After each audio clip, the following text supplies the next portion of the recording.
Welcome student. आज हम cover करेंगे भारतीय राज्य व्यवस्था। भारतीय संविधान के जितने भी टॉपिक हैं आप यहाँ पे देख सकते हैं। भारतीय संविधान की ऐतिहासिक पृष्ठभूमि, भारतीय संविधान का निर्माण, भारतीय संविधान की खूबियाँ, संघ और उसके राज्य क्षेत्र, भारत में लोगों की नागरिकता और भारत में लोगों का मौलिक अधिकार, राज्य के नीति निर्देशक तत्व, भारत का संघीय कार्यपालिका राष्ट्रपति और भारत के संघीय कार्यपालिका उपराष्ट्रपति, भारत के संघीय कार्यपालिका प्रधानमंत्री और संघीय विधायिका संसद, संसद में सीटों का आवंटन और संसद से संबंधित अनुच्छेद और संसदीय समिति, भारतीय न्यायपालिका, राज्य कार्यपालिका और राज्य विधायिका जिसे विधानमंडल कहते हैं, और राज्य न्यायपालिका। तो सभी को मैं एक एक करके सभी टॉपिक को कवर करूंगा। चैनल पे नए हैं तो प्लीज़ चैनल को सब्सक्राइब कर लीजिएगा और अपने मित्र तक शेयर ज़रूर कर दीजिएगा, क्योंकि पूरी वीडियो कवर करवाने में बहुत मेहनत लगती है दोस्त। और मैं आपको बता दूं, इसके पहले पूरी जियोग्राफी कंप्लीट करवा दी गई है। अगर आपने नहीं देखा है तो आप जाके देख लीजिए, प्लेलिस्ट बना दी गई है। मैं नीचे डिस्क्रिप्शन में लिंक भी दे दूंगा। और मैं आपको बता दूं, साइंस के फिजिक्स के जितने भी इम्पोर्टेंट क्वेश्चन थे सभी की मैराथन इसी तरह वीडियो बना दी गई है। आपने नहीं देखा तो फिजिक्स की वीडियो भी आप नीचे डिस्क्रिप्शन में लिंक है, जाके देख लीजिएगा, जो कि आपके लिए रामबाण है। और आज हम कवर करेंगे संविधान कॉन्स्टिट्यूशन, जो कि आपके लिए ये भी एक रामबाण होगा। तो क्लास एक भी नहीं इग्नोर करना है, अंत तक आप लोगों को बने रहना है। हम लोग सबसे पहले देखेंगे भारतीय संविधान की ऐतिहासिक पृष्ठभूमि। तो संविधान के देश का संविधान उस देश की राजनीतिक व्यवस्था, न्याय व्यवस्था तथा नागरिकों के हितों की रक्षा करने का एक मूल माध्यम होता है। ठीक है, आगे हम बात करें संविधान जो है, संविधान शब्द सम और विधान दो शब्दों से मिलकर बना है। सम का अर्थ है बराबर और विधान का अर्थ है नियम और कानून होता है, अर्थात वह नियम जो सभी नागरिकों पर एक समान लागू होता है वह संविधान कहलाता है। आगे संविधान, भारतीय संविधान की ऐतिहासिक पृष्ठभूमि देखेंगे तो ईस्ट इंडिया कंपनी की स्थापना 1600 ईस्वी में अंग्रेज़ों के द्वारा हुई थी और कंपनी के कार्यों को नियंत्रित करने के लिए कुछ अधिनियम ब्रिटिश सरकार द्वारा बनाए गए जो निम्न प्रकार से हैं, और इसी अधिनियम से भारत में संविधान की नींव पड़ी। ठीक है, यहाँ आप देखेंगे कि भारतीय संविधान का विकास इन अधिनियमों द्वारा हुआ। तो पहला कौन सा अधिनियम है? Regulating act 1773। East India company के कार्यों को नियंत्रित व नियमित करने को ब्रिटिश संसद द्वारा उठाया गया पहला कदम था और बंगाल के गवर्नर को बंगाल का गवर्नर जनरल बनाया गया। ठीक है, और लॉर्ड वारेन हेस्टिंग बंगाल के प्रथम गवर्नर जनरल बने। आपसे पूछा जा सकता है कि बंगाल के गवर्नर को बंगाल का गवर्नर जनरल कब बनाया गया? तो रेगुलेटिंग एक्ट 1773 के तहत। सभी पॉइंटों को आपको नोट करना है। यहाँ देखेंगे आप कि गवर्नर जनरल के लिए एक कार्यकारी परिषद की स्थापना की गई जिसमें 4 सदस्य नियुक्त किए गए। इनमें से कोई अलग से विधान परिषद नहीं थी और बम्बई व मद्रास के गवर्नरों को बंगाल के गवर्नर जनरल के अधीन कर दिया गया।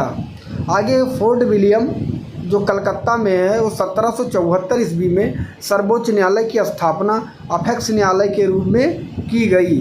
ठीक है, और ये नोट कर लेना आपको, एलिजा एम्पे देश की प्रथम मुख्य न्यायाधीश थी। ठीक है, यहाँ 3 अन्य न्यायाधीश भी थे, लॉर्ड टाइट, लॉर्ड चैम्बर्स और लॉर्ड लैम्बस्टर। ठीक है, और मैं आपको बता दूं, मेहनत अगर अच्छी लग रही है तो चैनल को सब्सक्राइब कर दीजिएगा। सभी टॉपिक को मैं एक एक करके ऐसे कवर करवा दूंगा। कंपनी के नौकरशाह को निजी व्यापार करने तथा मूल निवासियों से रिश्वत लेने पर रोक लगा दी गई। यहाँ पे आप देख सकते हैं राजस्व कार्यों के लिए कोर्ट ऑफ डायरेक्टर्स की स्थापना की गई और कोर्ट ऑफ डायरेक्टर के सदस्यों की संख्या कितनी थी? 24। ईस्ट इंडिया कंपनी के 20 वर्षों के लिए व्यापारिक अधिकार दिए गए। ये सब कार्य कब हुआ? ये सभी कार्य कब हुआ? तो हुआ रेगुलेटिंग एक्ट 1773 के तहत। अब हम लोग देखेंगे पिट्स इंडिया एक्ट 1784। तो कंपनी के वाणिज्य व राजनीतिक कार्यों को अलग अलग कर दिया गया। ठीक है, और वाणिज्य कार्यों के लिए कोर्ट ऑफ डायरेक्टर तथा राजनीतिक कार्यों के लिए बोर्ड ऑफ कंट्रोल की स्थापना की गई। सदस्यीय परिषद गवर्नर जनरल की शक्तियां कम कर दी गई। भारतीय विषयों को प्रत्यक्ष रूप से ब्रिटिश सरकार के सामने रखा गया। ठीक है। और भारत में कंपनी के क्षेत्रों को ब्रिटिश आधिपत्य कहा गया। मद्रास और बॉम्बे में गवर्नर परिषद की स्थापना की गई, ठीक है। तो ये सभी कार्य कब हुए? तो ये पिट्स इंडिया एक्ट 1784 के तहत हुए। अब हम लोग देखेंगे चार्टर एक्ट 1793। तो ईस्ट इंडिया कंपनी को व्यापारिक अधिकार 20 वर्ष के लिए बढ़ा दिया गया।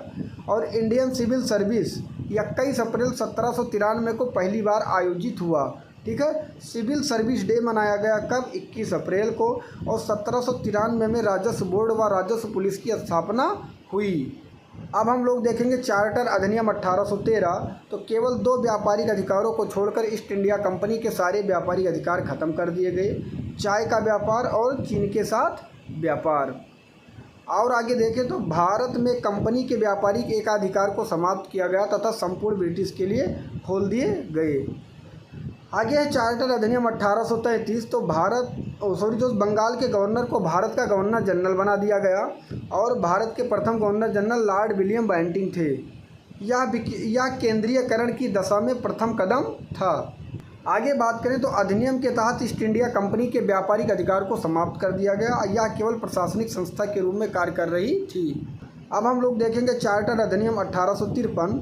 तो ईस्ट इंडिया कंपनी केवल प्रशासनिक मौजूद ही रह गया था, इसलिए बोर्ड ऑफ डायरेक्टर के 6 सदस्य हटा दिए गए। और 1853 में पहली बार ICS के लिए लिखित परीक्षा की गई, ठीक है। आगे बात करें गवर्नर जनरल परिषद के विधायी व कार्यपालिका कार्यों को अलग कर दिया गया। केंद्र विधान परिषद में 6 सदस्य कर दिए गए। इन 6 सदस्यों में से 4 को मुंबई, मद्रास, बंगाल व आगरा का प्रांतीय सरकारों को नियुक्त कर दिया गया। सिविल सेवकों की भर्ती के लिए प्रतियोगिता प्रणाली से परिचित करवाया गया। अब हम लोग देखेंगे ताज का शासन 1858 से 1947। तो भारत के लिए अधिनियम ब्रिटिश ताज के द्वारा अच्छे शासन के लिए भेजा गया, जो 1857 के क्रांति के विद्रोह को ध्यान में रखते हुए अधिनियमित किया गया, जिसे प्रथम स्वतंत्रता संग्राम और सिपाही विद्रोह भी कहा गया। भारत शासन अधिनियम 1858 की बात करें तो भारतीय परिषद में एक चार्टर सदस्य भारत परिषद में एक सदस्य भारत सचिव को नियुक्त की गई, जो ब्रिटिश कैबिनेट का सदस्य होता था। गवर्नर जनरल को वायसराय बना दिया गया और लॉर्ड कैनिंग प्रथम वायसराय व अंतिम गवर्नर जनरल थे। और यहाँ पे बता दें बोर्ड ऑफ कंट्रोल व बोर्ड ऑफ डायरेक्टर को समाप्त कर दिया गया। आगे है भारत परिषद अधिनियम 1861। तो 1860 में पहली बार जेम्स विल्सन के द्वारा भारतीय बजट प्रस्तुत किया गया। इनकम टैक्स की शुरुआत की गई और इनकम टैक्स के जनक लॉर्ड कैनिंग थे। प्रथम बार भारतीयों को प्रतिनिधित्व प्रदान किया गया व गवर्नर जनरल की कार्यकारी व विधान परिषद जैसी संस्थाओं में भारतीयों को नियुक्त किया गया। 3 भारतीयों को विधान परिषद में नियुक्त किया गया, ठीक है। आगे बात करें केंद्र व प्रांतों में विधान परिषद की स्थापना की गई। बम्बई व मद्रास प्रांतों को शक्तियाँ देकर विकेंद्रीकरण की प्रक्रिया शुरू की गई। आगे है भारत परिषद अधिनियम 1852 में। तो इसमें है प्रथम बार अप्रत्यक्ष चुनाव से परिचय करवाया गया। विधान परिषद का आकार बढ़ा दिया गया और विधान परिषद के कार्यों में वृद्धि की गई व बजट पर चर्चा करने व कार्यपालिका से प्रश्न करने का अधिकार दिया गया। इस अधिनियम को मार्ले मिंटो सुधार अधिनियम के नाम से भी जाना जाता है। लॉर्ड मार्ले भारत के सचिव तथा लॉर्ड मिंटो तत्कालीन वायसराय थे। विधान परिषद के लिए प्रत्यक्ष चुनाव करवाए गए तथा प्रथम बार प्रतिनिधित्व लोकतंत्र से परिचित करवाया गया। केंद्रीय विधान परिषद में सदस्य संख्या 16 से बढ़ाकर 60 कर दी गई। सांप्रदायिक प्रतिनिधित्व प्रणाली की शुरुआत की गई। मुसलमानों के लिए पृथक निर्वाचन की व्यवस्था की गई। प्रथम बार वायसराय की परिषद में भारतीय की नियुक्ति की गई और सत्येंद्र प्रसाद सिन्हा को कानून सदस्य नियुक्त किया गया। भारत सरकार अधिनियम 1919 की बात करें तो इस अधिनियम में मॉन्टेग्यू चेम्सफोर्ड सुधार अधिनियम के रूप में जाना गया। मॉन्टेग्यू राज्य सचिव थे और चेम्सफोर्ड भारत के वायसराय थे। केंद्रीय विषयों को सीमांकन किया गया व उन्हें प्रांतीय विषयों से अलग किया गया और दोहरी शासन योजना के तहत प्रांतों में द्वैध शासन की शुरुआत की गई। द्वैध शासन प्रणाली के तहत प्रांतीय विषयों को 2 भागों में बांटा गया। वो 2 भाग कौन कौन थे? हस्तांतरित और आरक्षित। आरक्षित विषयों के तहत राज्यपाल विधान परिषद के प्रति उत्तरदायी नहीं था। प्रथम बार केंद्र में द्विसदनीय व्यवस्था को अपनाया गया और राज्य परिषद में 60 सदस्य तथा विधान परिषद में 140 सदस्य कर दिए गए। प्रत्यक्ष निर्वाचन व्यवस्था की शुरुआत की गई और केंद्रीय लोक सेवा आयोग के लिए प्रावधान किया गया। तो और आगे है, इस अधिनियम 1919 के तहत बनाए गए नियम को हस्तांतरित नियम के रूप में भी जाना जाता है। ठीक है। 1928 में साइमन कमीशन भारत आया और वैधानिक आयोग के रूप में भी जाना जाता है। तो ये सभी काम कब हुआ? तो ये सभी काम हुआ भारत सरकार अधिनियम 1919 में। हम लोग देखेंगे भारत सरकार अधिनियम 1935। तो संघात्मक सरकार की स्थापना की गई, प्रांतों और रियासतों की इकाई के रूप में शामिल करते हुए अखिल भारतीय महासंघ की स्थापना का प्रावधान किया गया। अधिनियम द्वारा केंद्र व उसकी इकाइयों के मध्य शक्तियों के 3 सूचियों में बांटा गया। 3 सूची कौन कौन सी थी? तो संघ सूची जिसमें 62 विषय थे, प्रांतीय सूची 54 विषय और सीमावर्ती सूची जिसमें 36 विषय।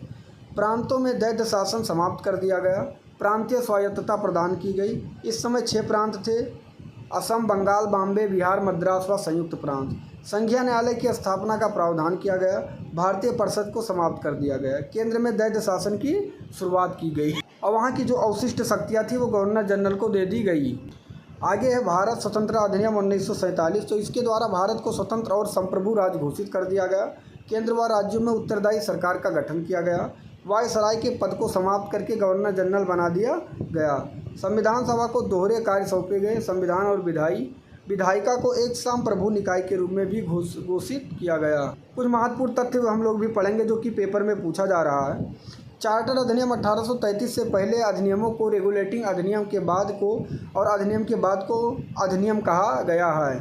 ठीक है। और लॉर्ड वारेन हेस्टिंग ने 1772 में जिला कलेक्टर का पद बनाया, लेकिन न्यायिक शक्तियाँ जिला कलेक्टर के बाद कॉर्नवालिस द्वारा प्रदान की गई। लॉर्ड मेयो को वित्तीय विकेंद्रीकरण का संकल्प ने भारत में स्थानीय स्वशासन का विकास किया। कब? 1870 में। लॉर्ड रिपन की बात करें तो लॉर्ड रिपन का संकल्प स्थानीय स्वशासन को मैग्ना कार्टा के रूप में प्रतिष्ठित हुआ और भारत में स्थानीय स्वशासन के रूप में स्थापित हुआ। चार्टर अधिनियम 1833 अधिनियम 1909 से पहले महत्वपूर्ण अधिनियम था। अधिनियम 1919 द्वारा प्रदान की गई कार्यकारी परिषद 1947 तक वायसराय को सलाह देती थी। मौजूदा कार्यकारी परिषद जिसे मंत्री परिषद कहते हैं, उसी कार्यकारी परिषद का क्या है? एक प्रतिरूप है। विधान परिषद व विधानमंडल आज़ादी के बाद राज्यसभा व लोकसभा के रूप में विकसित हुई। अब हम लोग देखेंगे भारतीय संविधान की प्रथम मांग। तो भारतीय संविधान के निर्माण के बारे में पढ़ रहे हैं। तो भारतीय संविधान की प्रथम मांग 1895 में तिलक के स्वराज विधेयक में देखने को मिली। ठीक है। और 1922 में प्रथम बार गांधी ने कहा था कि भारतीय संविधान भारतीयों द्वारा निर्मित होगा। प्रथम बार संविधान बनाने का प्रयास मोतीलाल नेहरू की अध्यक्षता में नेहरू रिपोर्ट के माध्यम से किया गया। 1934 में यमियन राय द्वारा प्रथम बार औपचारिक मांग की गई और 1935 में भारतीय राष्ट्रीय कांग्रेस द्वारा भारतीय संविधान की मांग की गई। 1938 में कांग्रेस की तरफ से जवाहरलाल नेहरू ने कहा भारतीय संविधान एक स्वतंत्र संविधान सभा द्वारा बना किसी बाहरी हस्तक्षेप के बनाया जाएगा। मतलब इनका कहने का यह था पंडित जवाहरलाल नेहरू का कि बिना किसी बाहर के हस्तक्षेप के इस संविधान को बनाया जाएगा। और आगे थे भारतीयों की मांग को ब्रिटिश सरकार द्वारा 1940 में अगस्त प्रस्ताव के माध्यम से स्वीकार कर लिया गया।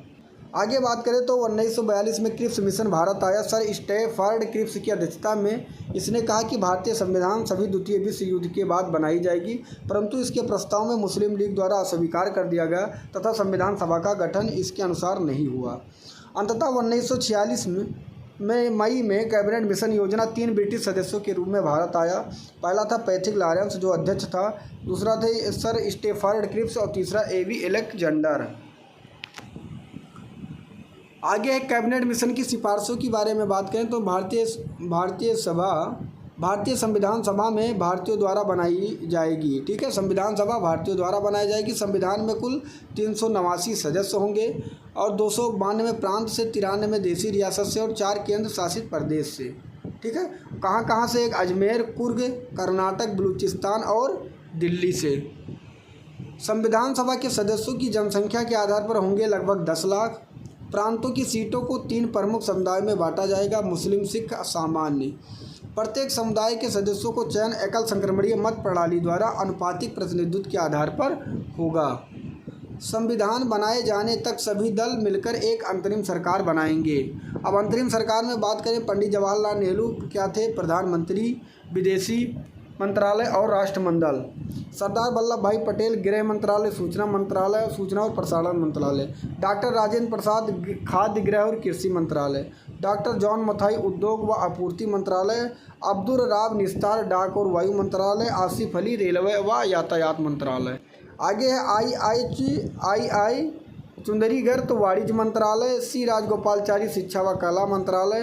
गजनफर अली खान स्वास्थ्य मंत्रालय। जोगिंदर नाथ मंडल कानून मंत्रालय। हम लोग देखेंगे स्वतंत्र भारत के प्रथम कैबिनेट। तो भारतीय संविधान सभा के लिए जून जुलाई 1946 में चुनाव हुए थे। पंडित जवाहरलाल नेहरू क्या बने थे? प्रधानमंत्री। सरदार वल्लभ भाई पटेल गृह, सूचना, प्रसारण मंत्रालय मिला था उन्हें। और डॉक्टर राजेंद्र प्रसाद खाद्य व कृषि मंत्रालय।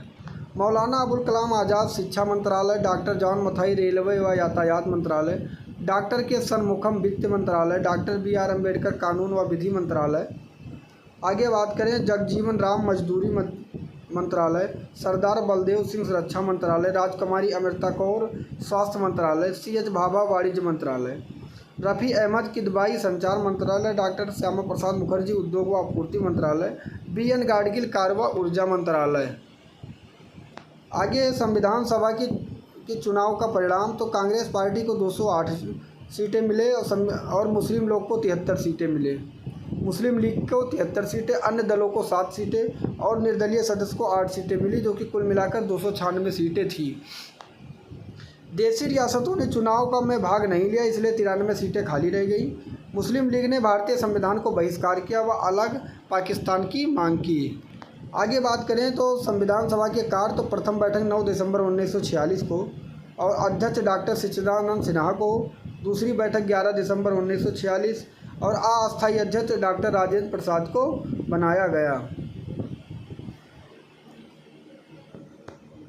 देखिए यहाँ पे गलत है, अध्यक्ष जो अस्थायी अध्यक्ष बनाए गए थे वो डॉक्टर सच्चिदानंद सिन्हा और अस्थायी अध्यक्ष डॉक्टर राजेंद्र प्रसाद बनाए गए थे। उपाध्यक्ष की बात करें तो एस.सी. मुखर्जी को बनाया गया। संवैधानिक सलाहकार बेनेगल नरसिम्हा राव को बनाया गया। तीसरी बैठक 13 दिसंबर 1946 को हुआ और इसमें पंडित जवाहरलाल नेहरू ने उद्देश्य प्रस्ताव पेश किया व संविधान सभा का कार्य शुरू किया। उद्देश्य प्रस्ताव को 22 जनवरी 1947 को सर्वसहमति से स्वीकार कर लिया गया। भविष्य में इसे ही संविधान को प्रस्तावना कहा गया। आगे है माउंटबेटन योजना। 3 जून 1947 के आधार पर भारतीय स्वतंत्रता अधिनियम भेजा गया, जिसके द्वारा भारत के 2 अधिक राज्यों में विभाजित कर दिया गया, भारत व पाकिस्तान। विभाजन के बाद संविधान सभा में 299 सदस्य रह गए। संविधान सभा की कुल 11 सत्र हुए जो 165 दिन चले। आगे हम देखेंगे संविधान के निर्माण के दौरान कुछ समितियां बनाई गई और संविधान की सम्मति क्या क्या है। संविधान की सम्मतियां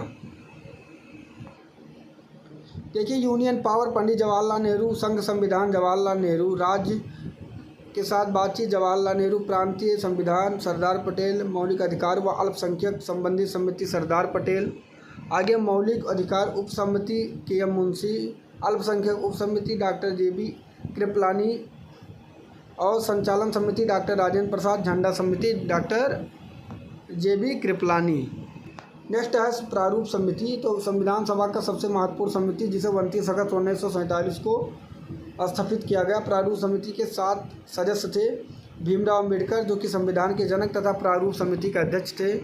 दूसरे को गोपाली स्वामी अय्यर। तीसरे अल्लादी कृष्ण स्वामी। चौथे सैयद मोहम्मद सादुल्ला और 5वें के.एम. मुंशी और 6वें माधवराव B.L. मिश्रा के स्थान पर और 7वें श्री T. कृष्णम चारी D.P. खैतान की वजह से। आगे है आपके सामने अंततः 26 नवंबर 1949 को संविधान को स्वीकार कर लिया गया। संविधान सभा की अंतिम बैठक 24 जनवरी 1949 को हुई, जहां पर डॉक्टर राजेंद्र प्रसाद को राष्ट्रपति के रूप में चुना गया। संविधान सभा के कुल 299 सदस्य में से 284 सदस्य ने संविधान सभा के आधिकारिक पर हस्ताक्षर कर दिया। आधिकारिक प्रतियां 2 भाषाओं में थी, हिंदी व अंग्रेजी। संविधान को 26 जनवरी 1950 को लागू किया गया, जिसे गणतंत्र दिवस के रूप में मनाया जाता है।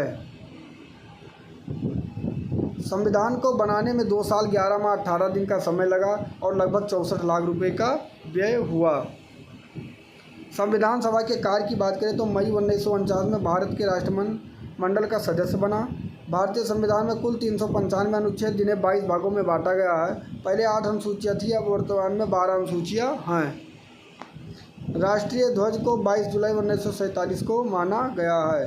राष्ट्रीय गान तथा राष्ट्रीय गीत को 24 जनवरी 1950 को अपनाया गया।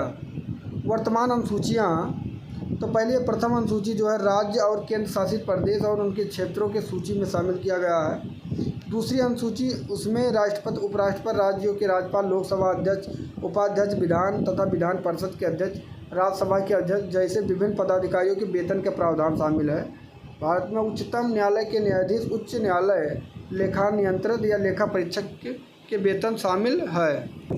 आगे बात करें तीसरी अनुसूची, तो इसमें शपथ को शामिल किया गया है। चौथी अनुसूची, राज्यसभा में आवंटित सीटों के अनुसार प्रावधान शामिल किया गया है। पाँचवीं अनुसूची, अनुसूचित क्षेत्रों और अनुसूचित जनजातियों के प्रशासन और नियंत्रण शामिल है। और छठी अनुसूची, आदि क्षेत्र असम, मेघालय, त्रिपुरा और मिजोरम के प्रशासन शामिल हैं। सातवीं अनुसूची, संघ सूची, राज्य सूची व समवर्ती सूची को शामिल किया गया है।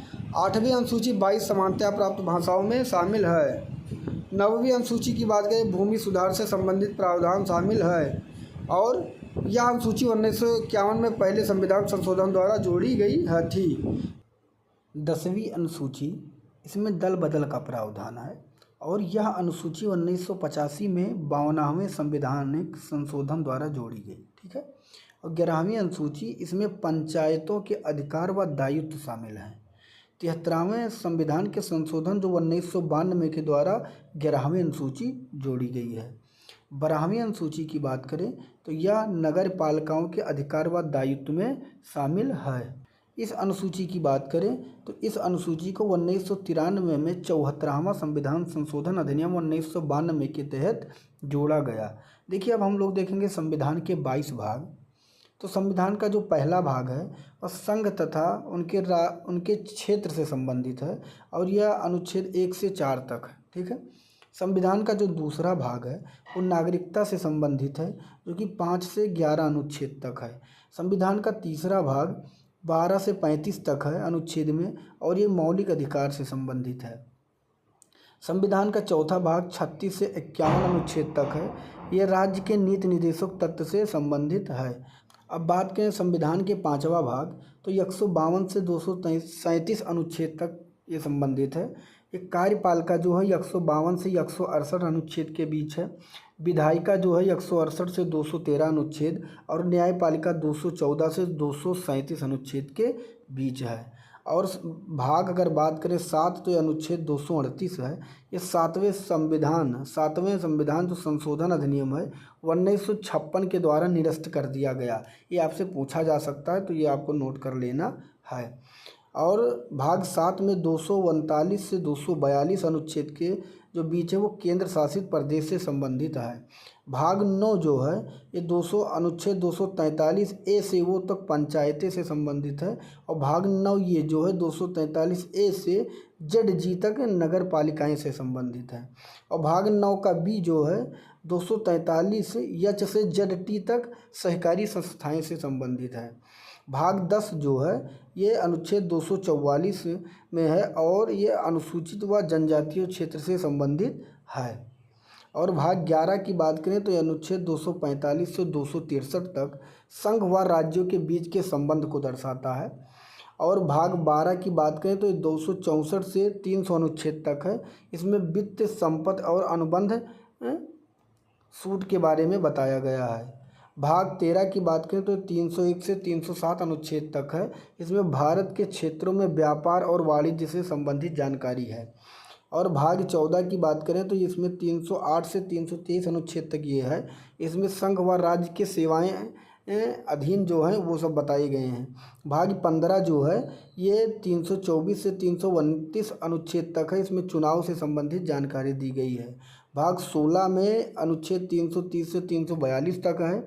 इसमें विशेष वर्गों के संबंध में विशेष प्रावधान दिए गए हैं। भाग 17 की बात करें तो ये अनुच्छेद 343 से 351 तक है। इसमें आधिकारिक भाषाएं की जानकारी दी गई है। और भाग 18 की बात करें तो अनुच्छेद 352 से 360 तक है, जिसमें आपातकालीन प्रावधान के बारे में जानकारी दी गई है। भाग 19 की बात करें तो ये 361 से 367 के अनुच्छेद के बीच है, इसमें अन्य तरह के प्रावधान हैं। भाग 20 की बात करें तो ये 368 अनुच्छेद से संबंधित है, जिसमें संविधान संशोधन से प्रक्रिया से संबंधित जानकारी है। भाग 21 की बात करें तो ये 369 से 392 तक है, इसमें अस्थायी संक्रमणकालीन और विशेष प्रावधान हैं। और भाग 22 जो है 393 से 395 के बीच है, इसमें लघु शीर्षक शुरुआत, हिंदी में आधिकारिक पाठ और निरसन की जानकारी है। देखिए अब हम लोग देखेंगे संविधान, भारतीय संविधान की प्रस्तावना। तो देखिए हम पहले भारतीय संविधान की प्रस्तावना को ध्यान से पढ़ेंगे, उसके बाद इससे रिलेटेड प्रश्न को देखेंगे। हम भारत के लोग भारत को एक संपूर्ण प्रभुत्व संपन्न समाजवादी पंथनिरपेक्ष लोकतांत्रिक गणराज्य बनाने के लिए तथा उसके समस्त नागरिकों को सामाजिक आर्थिक राजनीतिक न्याय विचार अभिव्यक्ति विश्वास धर्म उपासना की स्वतंत्रता प्रतिष्ठा और अवसर की समता प्राप्त करने के लिए तथा उन सब में व्यक्ति की गरिमा और राष्ट्र की एकता तथा अखंडता सुनिश्चित करने वाला बंधुत्व बढ़ाने के लिए दृढ़ संकल्पित होकर अपनी इस संविधान सभा में आज दिनांक 26 नवंबर 1949 को यतत द्वारा इस संविधान को अंगीकृत अधिनियमित और आत्मसमर्पित करते हैं। अब देखिए हम संविधान के तत्व देखेंगे एक एक पॉइंट को। हम भारत के लोग इस बात पर जोर देते हैं कि भारत के लोग और किसी भी बाहरी सत्ता द्वारा उनके द्वारा बनाए गए संविधान को नहीं मानेंगे। सबसे पहला पॉइंट, संप्रभु का मतलब क्या होता है? भारत आंतरिक और बाहरी रूप से संप्रभु है, बाहरी रूप से किसी भी विदेशी शक्ति को नियंत्रण से मुक्त और आंतरिक रूप से इसकी एक स्वतंत्र सरकार है जो सीधे जनता द्वारा चुनी जाती है। तीसरा है समाजवादी। समाजवादी का मतलब है एक आर्थिक दर्शन है जहां उत्पादन और वितरण के साधन राज्य के स्वामित्व में है। भारत ने मिश्रित अर्थव्यवस्था को अपनाया है, ये भी पॉइंट याद रखना है।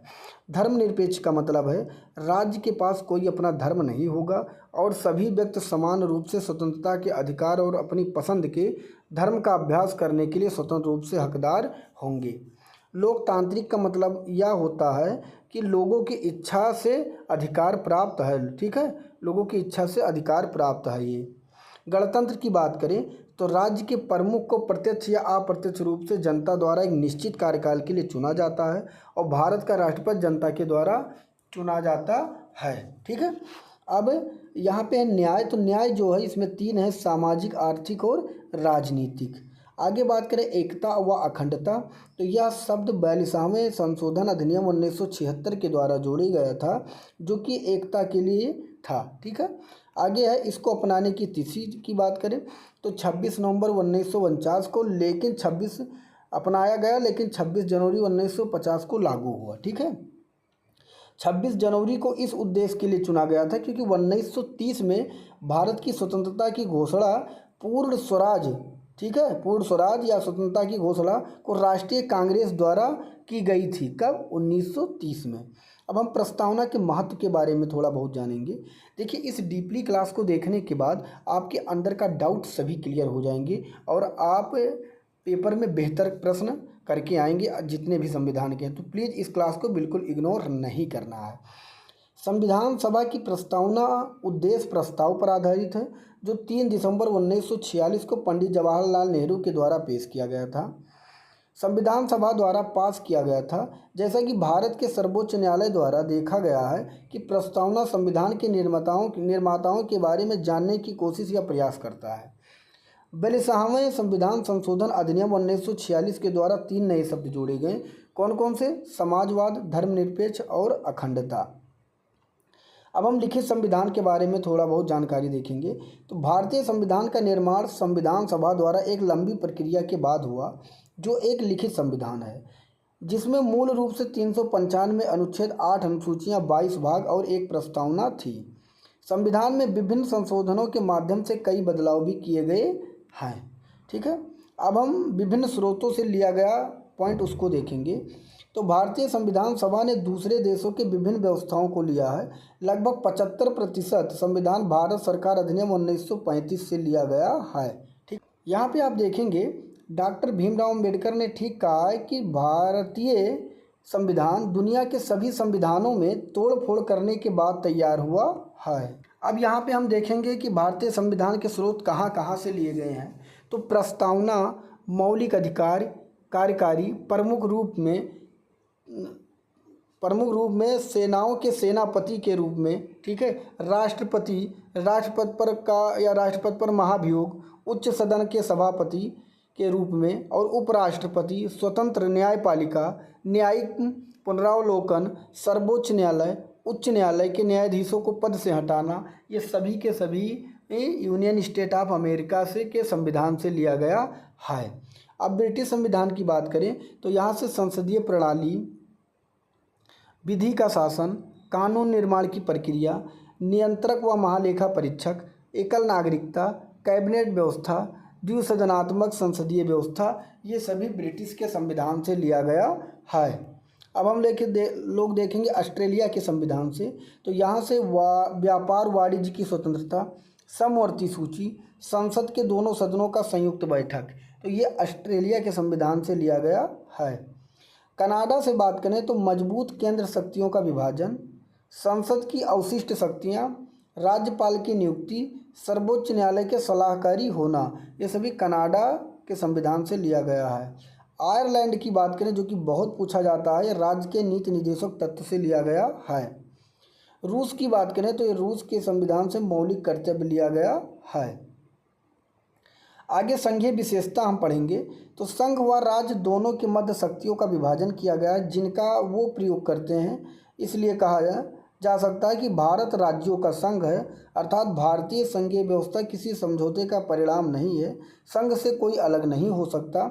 7वीं अनुसूची में विषयों का विभाजन निम्न 3 सूचियों द्वारा तैयार किया गया है। 3 सूची कौन कौन सी हैं? संघ सूची जिसमें 100 विषय हैं, समवर्ती सूची जिसमें 52 विषय हैं, और राज्य सूची जिसमें 61 विषय हैं। देखिए हम लोग देखेंगे संसदीय स्वतंत्रता। तो हमारे संविधान ने संसद में स्वतंत्रता प्रणाली को अपनाया है। यहाँ विधानसभा कार्यपालिका के बीच घनिष्ठ संबंध है। मंत्रिपरिषद का चुनाव विधानसभा द्वारा होता है। कोई भी व्यक्ति जो संसद का सदस्य नहीं है उसे अधिकतम 6 माह के अंतर्गत सरकार के मंत्री होने की शपथ लेनी होगी। मंत्रिपरिषद संयुक्त रूप से विधायिका के प्रति उत्तरदायी होती है। यहाँ पे आप देखेंगे कि स्वतंत्रता की इस प्रणाली में राष्ट्रपति राज्य का क्या होता है? प्रमुख होता है। सामान्यतः राष्ट्रपति के पास शक्तियाँ हैं, परंतु इनका उपयोग प्रधानमंत्री के द्वारा किया जाता है। भारतीय संविधान की व्यवस्था ब्रिटिश संविधान व्यवस्था पर आधारित है। चलिए हम लोग अब देख लेते हैं संघ और उसके राज्य क्षेत्र। तो संविधान के भाग 1 में अनुच्छेद 1 से 4 तक संघ व उसके राज्य क्षेत्रों का वर्णन किया गया है। अनुच्छेद 1 में किया गया है संघ का नाम व उसके राज्य क्षेत्र, ठीक है, का वर्णन किया गया है कि भारत राज्यों का क्या है? एक संघ है। राज्य और केंद्र शासित प्रदेशों का वर्णन पहली अनुसूची में किया गया है, ठीक है। और भारत के क्षेत्र में शामिल होंगे कौन कौन से राज्यों के क्षेत्र? पहली अनुसूची में दिए गए क्षेत्र कौन कौन से, इसी तरह कुछ अन्य क्षेत्र जिनका अधिग्रहण किया जा सकता है, ठीक है, ये सभी। और अनुच्छेद 2 में क्या है कि नए राज्यों का प्रवेश व स्थापना। अनुच्छेद 2 संसद को शक्ति प्रदान करता है कि वह नए राज्यों को प्रवेश दे सकती है तथा नए राज्यों की स्थापना कर सकती है। संसद के पास शक्ति होती है, वो नए राज्य बना सकती है, ठीक है। तो ये किस अनुच्छेद में है? अनुच्छेद 2 में बताया गया है। 35वां संविधान संशोधन अधिनियम 1974 के द्वारा एक नया अनुच्छेद 2 ये जोड़ा गया और सिक्किम को एक नए राज्य के रूप में जोड़ा गया, ठीक है। तथा भारतीय संसद द्वारा 36वां संविधान संशोधन अधिनियम 1979 द्वारा सिक्किम का 22वां राज्य बनाया गया, ठीक है। ये भी पॉइंट आपको नोट कर लेना है। अनुच्छेद 3 की बात करें, इसमें नए राज्यों का गठन और मौजूदा राज्यों के क्षेत्रों और सीमाओं के नाम का परिवर्तन है।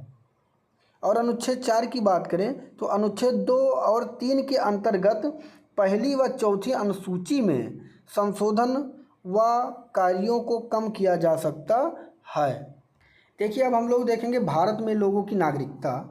तो ये नागरिकता जो है भाग 2 में है और अनुच्छेद 5 से 11 तक संबंधित है, ठीक है। अब अनुच्छेद 5 में क्या है?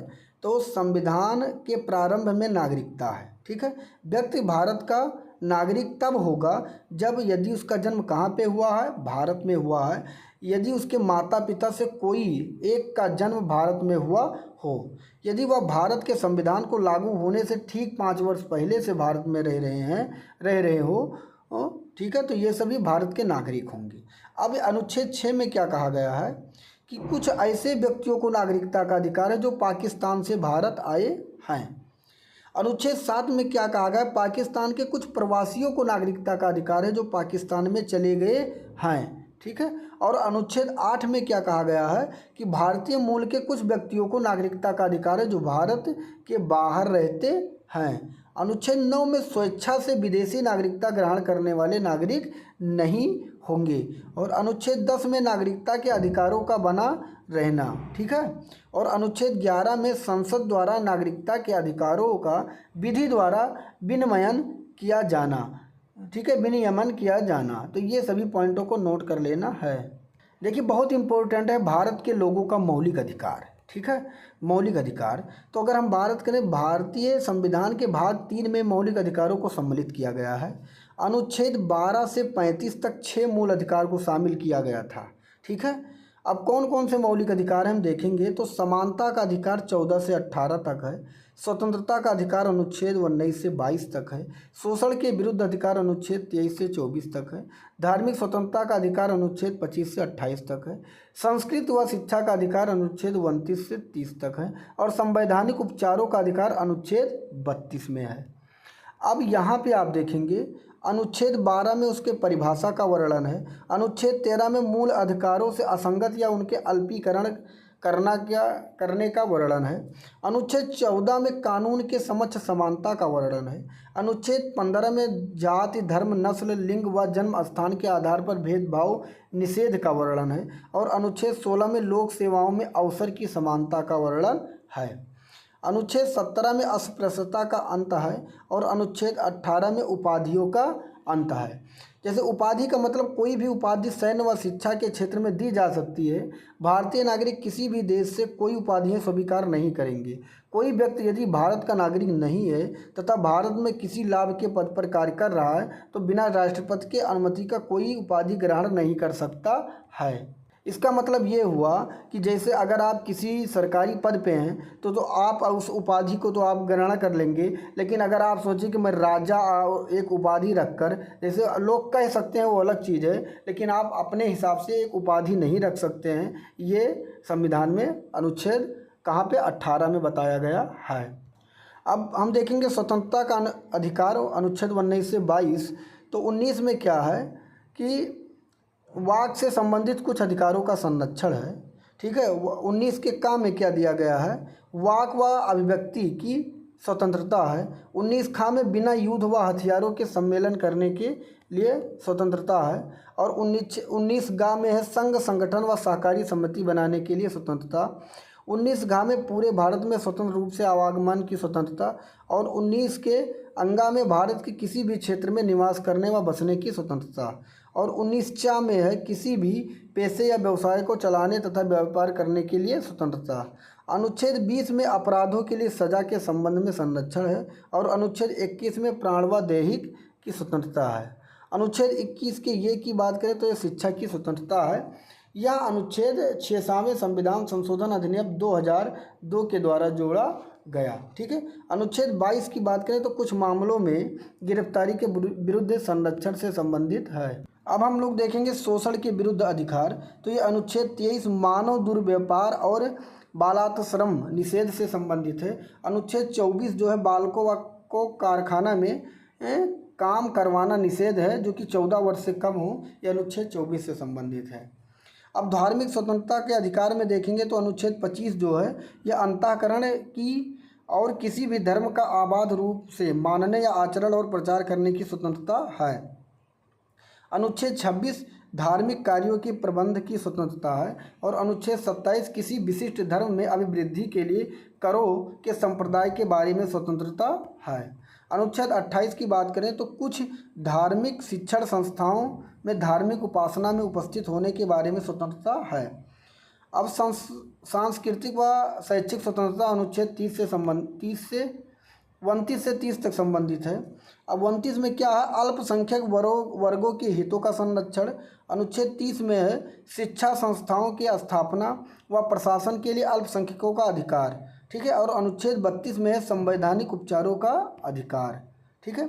रिट भी आपको जान लेना है। रिट 5 प्रकार के होते हैं। रिट कौन कौन से होते हैं? बंदी प्रत्यक्षीकरण, परमादेश, उत्प्रेषण, प्रतिषेध और अधिकार प्रेक्षा। अब हम लोग देखेंगे राज्य के नीति निर्देशक तत्व, ठीक है। तो राज्य के नीति निर्देशक तत्व केंद्र व राज्य सरकारों के लिए दिशा निर्देश है। समाज में न्याय स्थापित करने के लिए इन सिद्धांतों को लागू करना राज्य का कर्तव्य है। यह प्रावधान भारतीय संविधान के अनुच्छेद 36 से 51 और भाग 4 में किया गया है। अनुच्छेद 36 में राज्य के परिभाषा का वर्णन किया गया है और अनुच्छेद 37 में इस विषय में अंतर्दृष्ट तत्वों को लागू होना किया गया है, ठीक है। और अनुच्छेद 38 में राज्य लोक कल्याण की अभिवृद्धि के लिए सामाजिक व्यवस्था बनाएगा। अनुच्छेद 39 में राज्य द्वारा अनुसरणीय कुछ नीतियां। अनुच्छेद 39 के का में समान न्याय और निःशुल्क विधिक सहायता। अनुच्छेद 40 में ग्राम पंचायतों का संगठन और अनुच्छेद 41 में कुछ दशाओं में काम, शिक्षा और लोक सहायता पाने का अधिकार। अनुच्छेद 42 में बात करें तो काम की न्याय संगत और मानवोचित दशाओं का तथा प्रसूति सहायता का उपबंध। अनुच्छेद 43 में कर्मकारों के लिए निर्वाह मजदूरी आदि। अनुच्छेद 43 के का में उद्योगों के प्रबंध में कर्मकारों का भाग लेना। अनुच्छेद 43 के खा में सहकारी समितियों का प्रोत्साहन। अनुच्छेद 44 की बात करें तो नागरिक के लिए एक समान सिविल संहिता। और अनुच्छेद 45 में बालकों के लिए निःशुल्क और अनिवार्य शिक्षा का उपबंध। अनुच्छेद 46 में अनुसूचित जातियाँ, अनुसूचित जनजातियाँ और अन्य दुर्बल वर्गों की शिक्षा और अर्थ संबंधी हितों की अभिवृद्धि। अनुच्छेद 47 की बात अगर हम करें तो पोषाहार स्तर और जीवन स्तर को ऊंचा करने तथा लोक व्यवस्था को सुधार करने का राज्य का कर्तव्य है, बारे में बताया गया है। अनुच्छेद 48 में बताया गया है कृषि और पशुपालन का संगठन। 48 के का में पर्यावरण का संरक्षण, संवर्धन और वन तथा वन जीवों की रक्षा, गौ हत्या निषेध। अनुच्छेद 49 में बताया गया राष्ट्रीय महत्व के स्मारकों, स्थानों और वस्तुओं का संरक्षण। अनुच्छेद 50 में कार्यपालिका से न्यायपालिका का पृथक्करण बताया गया है। और अनुच्छेद 51 में अंतर्राष्ट्रीय शांति और सुरक्षा की अभिवृद्धि के बारे में बताया गया है। देखिए अब हम लोग देखेंगे भारत का संघीय कार्यपालिका, ठीक है, राष्ट्रपति, ठीक है, इसके बारे में। तो व्यवस्थापिका किसे कहते हैं? व्यवस्थापिका का मतलब होता है कानून निर्माण करना और कार्यपालिका का जो काम होता है वो लागू करना, ठीक है। और न्यायपालिका का जो काम होता है रक्षा करना। तो इन पॉइंट को आपको याद रखना है। और राज्य सरकार भी इसी के समान होती है, ये पॉइंट आपको नोट कर लेना है, ठीक है। सरकार के अंग कौन कौन से हैं मैंने बताया, व्यवस्थापिका, कार्यपालिका, न्यायपालिका। व्यवस्थापिका का मतलब कानून निर्माण करना, कार्यपालिका का मतलब लागू करना, न्यायपालिका का मतलब रक्षा करना। और सेम ये केंद्र सरकार का जैसे होता है और सेम ऐसे राज्य सरकार का भी होता है, ठीक है। अब देखिए केंद्रीय व्यवस्थापिका संसद का जो अंग है वो कौन सा है? लोकसभा, राज्यसभा, राष्ट्रपति। राज्य व्यवस्थापिका का जो है जिसे हम विधानमंडल कहते हैं उसके जो अंग हैं वो विधानसभा, विधान परिषद, राज्यपाल, ठीक है। केंद्रीय कार्यपालिका के जो अंग हैं वो क्या है? राष्ट्रपति, प्रधानमंत्री, मंत्रिपरिषद। और राज्य के कार्यकारी का जो अंग है राज्यपाल, मुख्यमंत्री, मंत्रिपरिषद। न्यायपालिका प्रणाली में सर्वोच्च न्यायालय जो होती है वो केंद्र स्तर पर होती है, उच्च न्यायालय जो होते हैं वो राज्य स्तर पर होते हैं और जिला न्यायालय जो होते हैं जिला स्तर पर होते हैं। अधीनस्थ न्यायालय जो होते हैं स्थानीय न्यायालय को कहते हैं।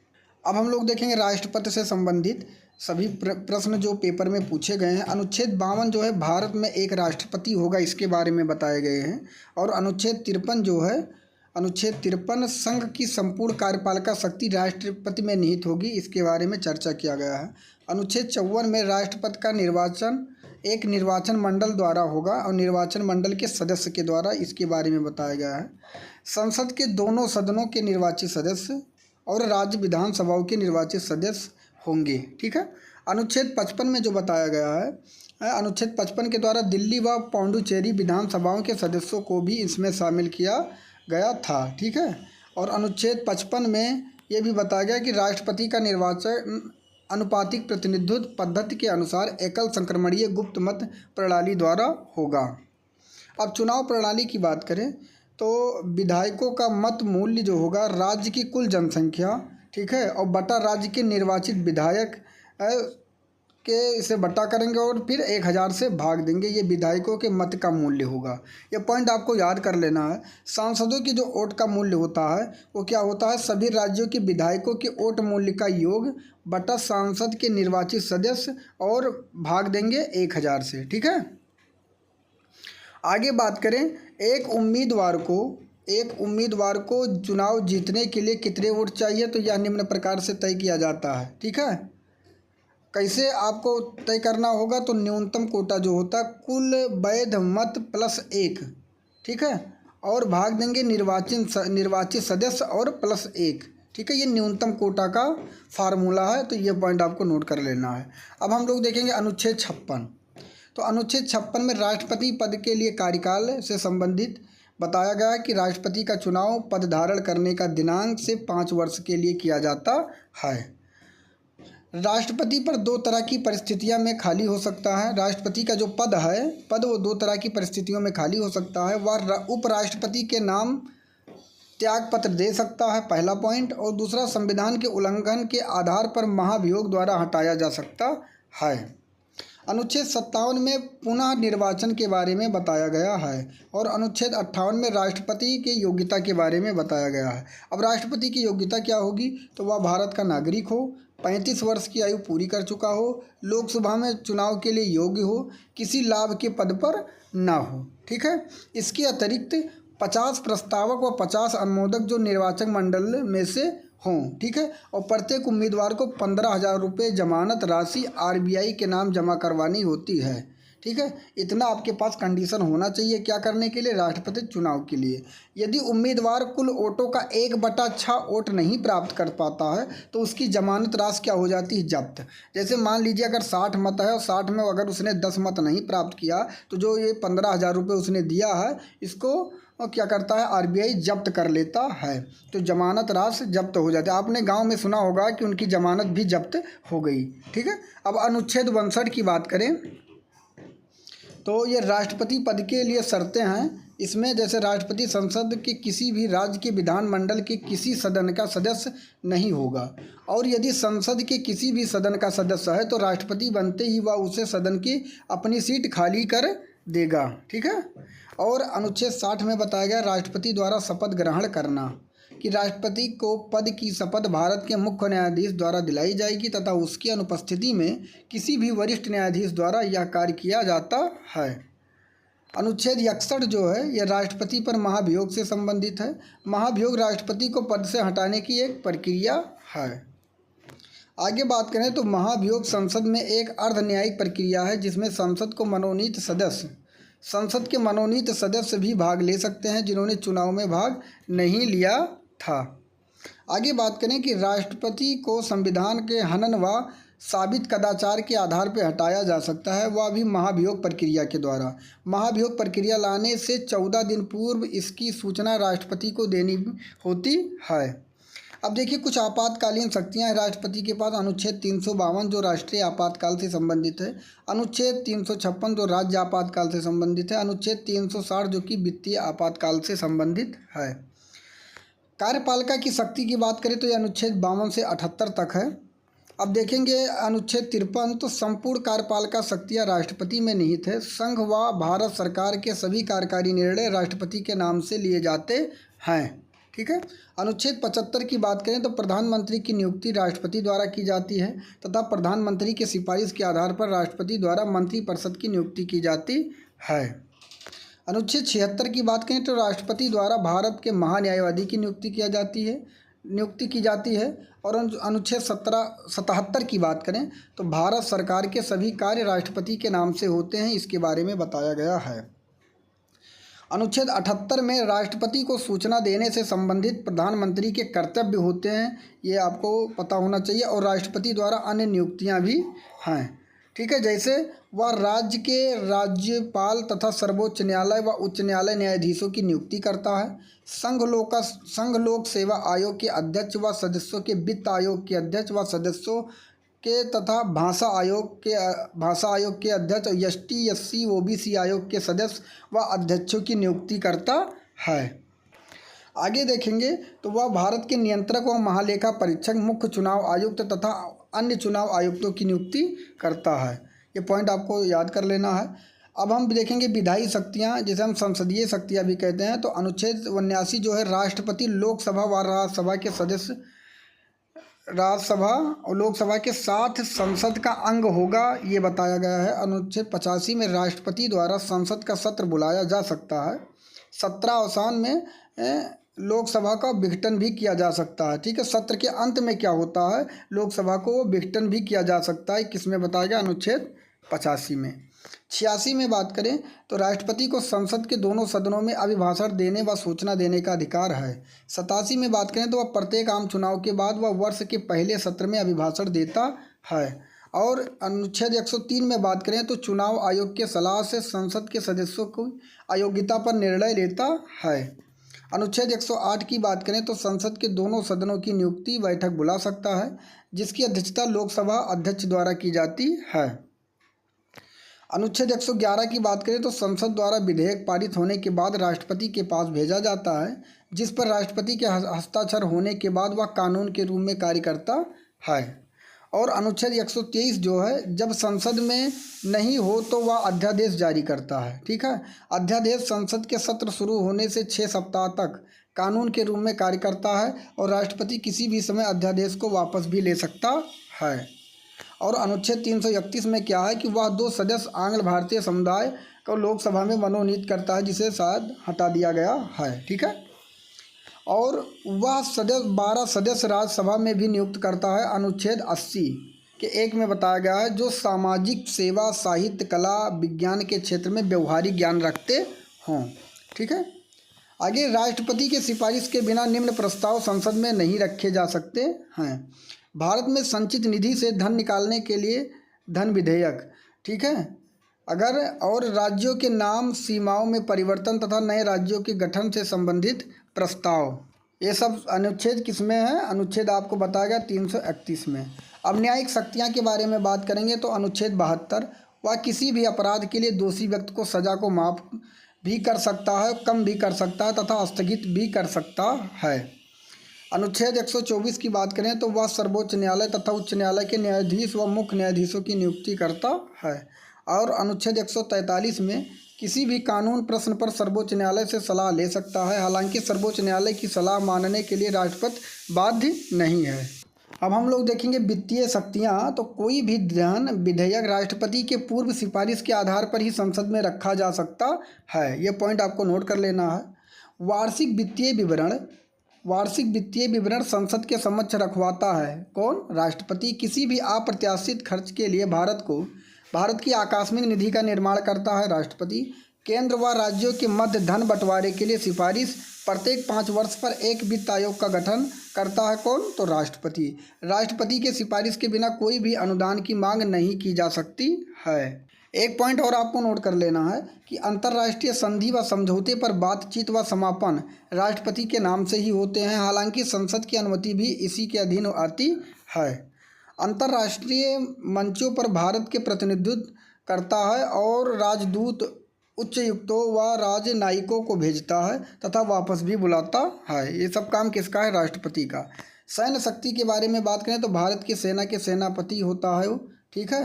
राष्ट्रपति जल, थल और वायु के सेना के अध्यक्षों की नियुक्ति करता है। संसद की स्वीकृति के अधीन युद्ध की घोषणा या समाप्ति की घोषणा कर सकता है कौन, राष्ट्रपति। वीटो शक्ति की बात करें तो यह अनुच्छेद 111 से संबंधित है। जब विधेयक को राष्ट्रपति के पास सहमति के लिए भेजा जाता है तो उसके पास 3 विकल्प होते हैं। ठीक है। कौन कौन से, बिल को अपनी सहमति दे, बिल को सहमति के लिए अपने पास रख सकता है या बिल को वापस भेज सकता है। राज्य से संबंधित शक्ति क्या है उसके पास, तो राज्यों के नाम, सीमाओं में परिवर्तन, नए राज्यों का गठन से संबंधित प्रस्ताव राष्ट्रपति की अनुमति के बाद ही संसद में रखा जा सकता है। आगे बात करें राष्ट्रपति की आपातकालीन शक्तियाँ। तो राष्ट्रपति आपातकाल युद्ध, सशस्त्र विद्रोह के कारण पूरे भारत या एक क्षेत्र में राष्ट्रीय आपातकाल घोषित किया जा सकता है या कर सकता है। भारत में किस तरह के युद्ध हुए? तो 1962 में भारत और चीन के युद्ध हुए। 1971 में भारत और पाक युद्ध हुआ। 1975 में इंदिरा गांधी द्वारा आंतरिक अशांति के आधार पर युद्ध हुआ। सॉरी दोस्त, 1975 में इंदिरा गांधी के द्वारा आंतरिक अशांति के आधार पर भी आपातकाल लगाया गया था। ठीक है, तो आपातकाल कब कब लगा?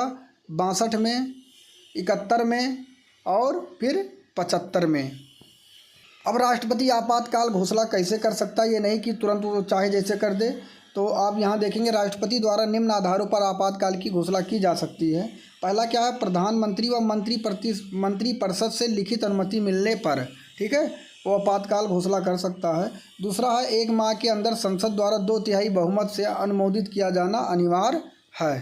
ठीक है। तीसरा है ऐसा आपातकाल 6 माह के लिए ही लगाया जा सकता है। चौथा, इस संसद की अनुमति से 6 माह के लिए और आगे बढ़ाया जा सकता है। ऐसा करने का कोई अधिकतम सीमा नहीं है।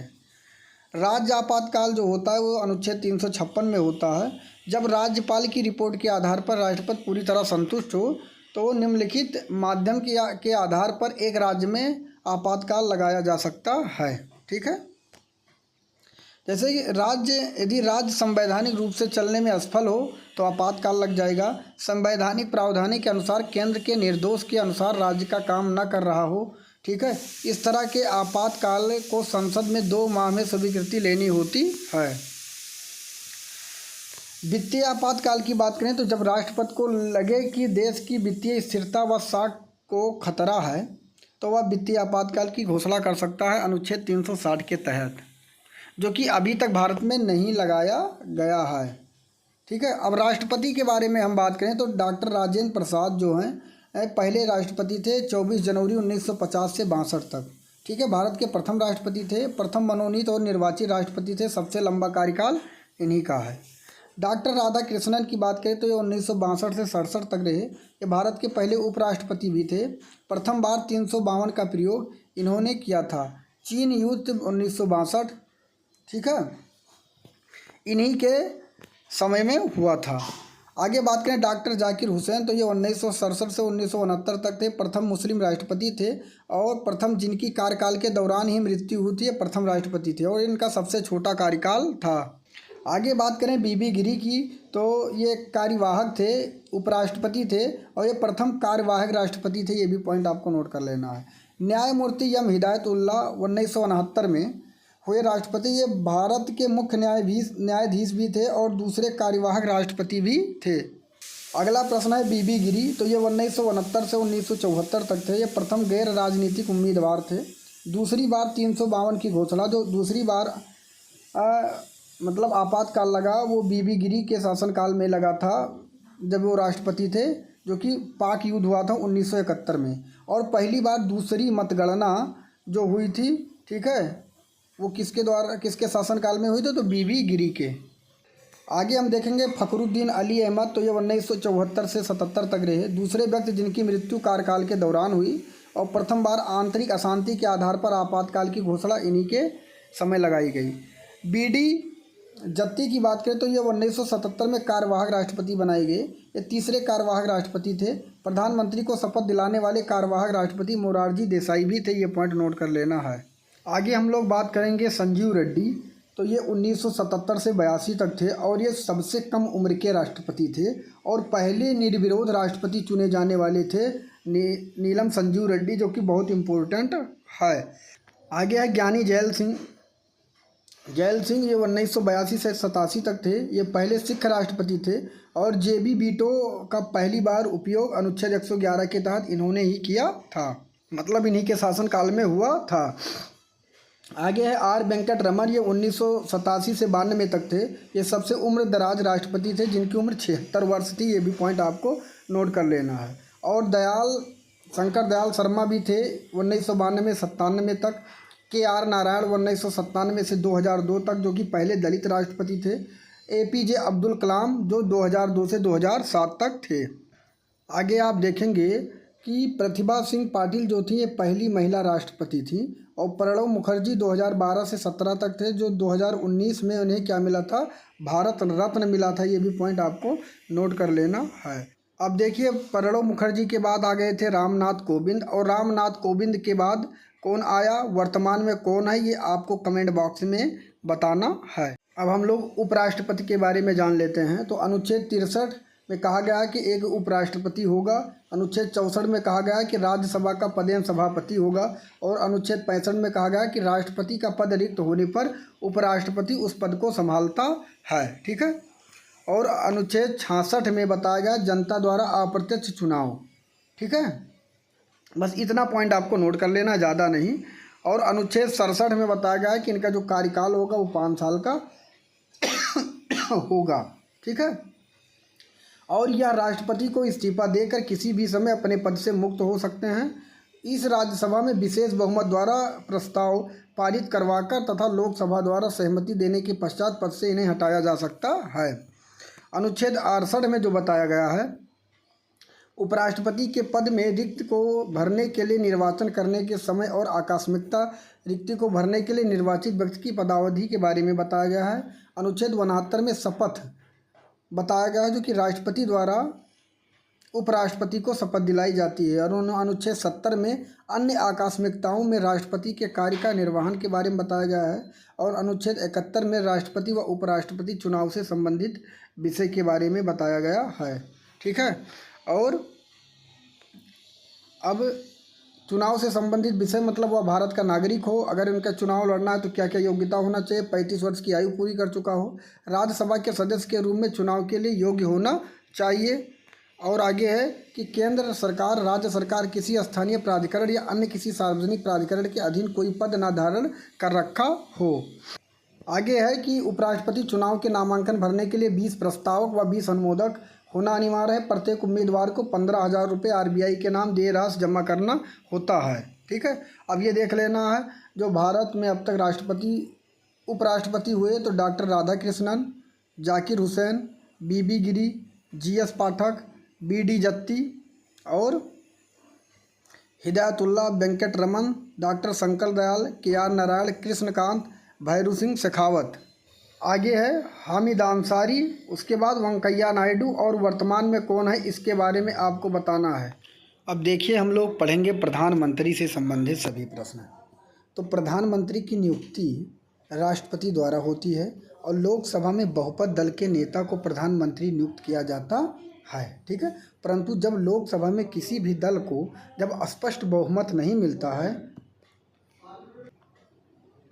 तो राष्ट्रपति अपने विवेक से किसी को भी प्रधानमंत्री नियुक्त कर सकता है। संविधान के अनुसार संसद के दोनों सदनों में से किसी एक का सदस्य प्रधानमंत्री के तौर पर नियुक्त किया जा सकता है। इंदिरा गांधी 1966 में, HD देवगौड़ा 1996 में और मनमोहन सिंह 2004 में राज्यसभा के सदस्य थे।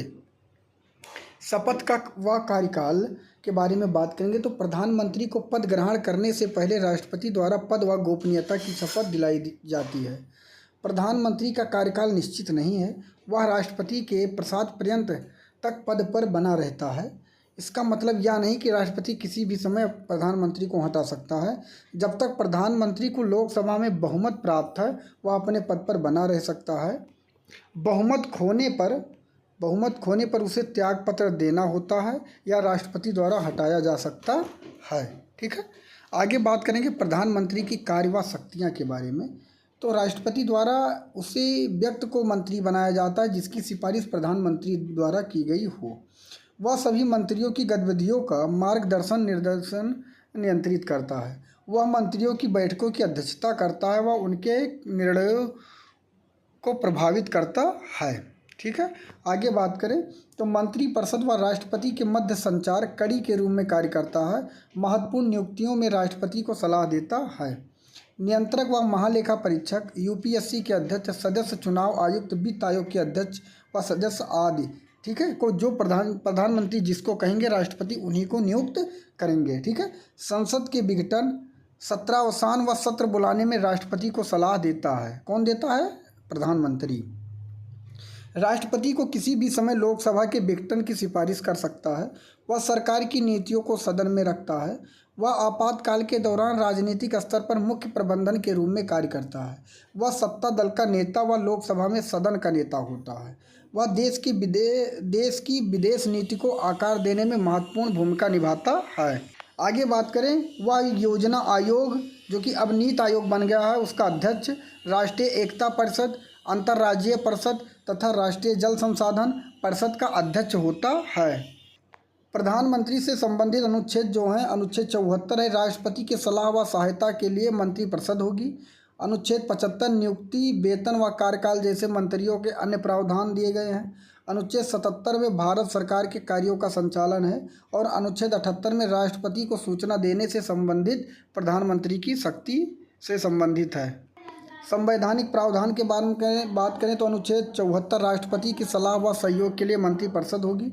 अनुच्छेद 75 है, प्रधानमंत्री की नियुक्ति राष्ट्रपति द्वारा होगी तथा अन्य मंत्रियों की नियुक्ति राष्ट्रपति द्वारा प्रधानमंत्री की सलाह से की जाएगी। एक इम्पोर्टेंट पॉइंट आपको जान लेना है कि मंत्रियों की कुल संख्या प्रधानमंत्री सहित लोकसभा के कुल सदस्यों के 15% से अधिक नहीं हो सकती। यह प्रावधान 91वें संविधान संशोधन अधिनियम 2003 द्वारा जोड़ा गया है। यहाँ पे एक पॉइंट और आप देखेंगे कि संसद के किसी भी सदन का सदस्य जिसे दल बदल के आधार पर अयोग्य ठहराया गया हो, ऐसा व्यक्ति मंत्री बनने के लिए भी अयोग्य होगा। यह प्रावधान भी 91वें संविधान संशोधन अधिनियम 2003 के द्वारा जोड़ा गया है। और जो मंत्री तथा प्रधानमंत्री का वेतन होता है वो संसद द्वारा निर्धारित किया जाता है। भारत के प्रधानमंत्री के बारे में बात करें तो पंडित जवाहरलाल नेहरू जो कि 1946 से 1964 तक प्रधानमंत्री थे, भारत के प्रथम प्रधानमंत्री थे जिनकी मृत्यु उनके कार्यकाल के दौरान हुई तथा इनका कार्यकाल सबसे लंबा था जो कि 17 साल का था। ये 3 बार इन्होंने शपथ लिया था और पंचशील सिद्धांत दिया इन्होंने। 1961 में भारत चीन युद्ध इन्हीं के शासनकाल में हुआ जब ये राष्ट्रपति थे। वर्तमान में इनके समाधि का नाम है शांति वन। और हम देखेंगे गुलजारी लाल नंदा और जो कि प्रथम कार्यवाहक प्रधानमंत्री थे। लाल बहादुर शास्त्री जो थे ये विदेश में यात्रा के दौरान इनकी मृत्यु हुई थी जो कि ये प्रथम प्रधानमंत्री थे जिसकी मृत्यु विदेश में हुई थी। एक पॉइंट और याद कर लेना, जय जवान जय किसान का नारा इन्होंने दिया था लाल बहादुर शास्त्री ने। भारत पाक के मध्य ताशकंद समझौता 1986 में लाल बहादुर शास्त्री के द्वारा दिया गया और समाधि स्थल का नाम है उभय घाट। गुलजारी लाल नंदा थे वो 2 बार कार्यवाहक प्रधानमंत्री बनने वाले एकमात्र व्यक्ति थे। इंदिरा गांधी के बारे में बात करें तो भारत की प्रथम महिला प्रधानमंत्री थी, राज्यसभा के प्रथम सदस्य जो कि प्रधानमंत्री बनी थी। ठीक है, आगे बात करें कि इनके समय मिनी संविधान कहा जाने वाला सबसे विवादित संविधान संशोधन 42वां 1976 में हुआ। आगे बात करें मोरारजी देसाई तो सबसे अधिक उम्र के प्रधानमंत्री थे जिसकी उम्र 81 वर्ष थी। पद से त्यागपत्र देने वाले प्रथम व्यक्ति थे और प्रथम मुख्यमंत्री जो कि प्रधानमंत्री बने और प्रथम गैर कांग्रेसी प्रधानमंत्री थे। आगे चौधरी चरण सिंह के बारे में बात करेंगे तो प्रथम प्रधानमंत्री जिन्होंने कभी संसद का सामना नहीं किया तथा यह मुख्यमंत्री भी रह चुके हैं। भारतीय किसानों का मसीहा कहा जाता था इन्हें। इनके समाधि को किसान घाट कहा गया है। आगे बात करें इंदिरा गांधी तो प्रथम प्रधानमंत्री जिनकी हत्या हुई थी और ऑपरेशन ब्लू स्टार इन्हीं के समय में हुआ और समाधि स्थल का नाम है शक्ति स्थल। राजीव गांधी के बारे में बात करेंगे तो सबसे कम उम्र के प्रधानमंत्री थे जिसकी उम्र 40 वर्ष थी। कंप्यूटर क्रांति के जनक और अंतरिक्ष क्रांति के जनक भी कहे गए और इनके समय मतदान की आयु 21 से घटा के 18 वर्ष की गई थी जो कि 61वां संविधान संशोधन के तहत।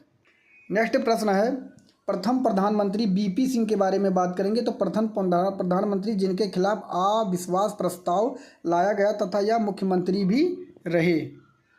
आगे बात करेंगे पीवी नरसिम्हा राव तो दक्षिण भारत से आने वाले प्रथम प्रधानमंत्री तथा मुख्यमंत्री थे। बाबरी मस्जिद कांड 1992 में इन्हीं के समय हुआ। इनके समय भूमंडलीकरण, निजीकरण व उदारीकरण को अपनाया गया। हम फिर देखेंगे अटल बिहारी वाजपेयी सबसे छोटा कार्यकाल वाले प्रधानमंत्री के बारे में बात करें तो अटल बिहारी वाजपेयी।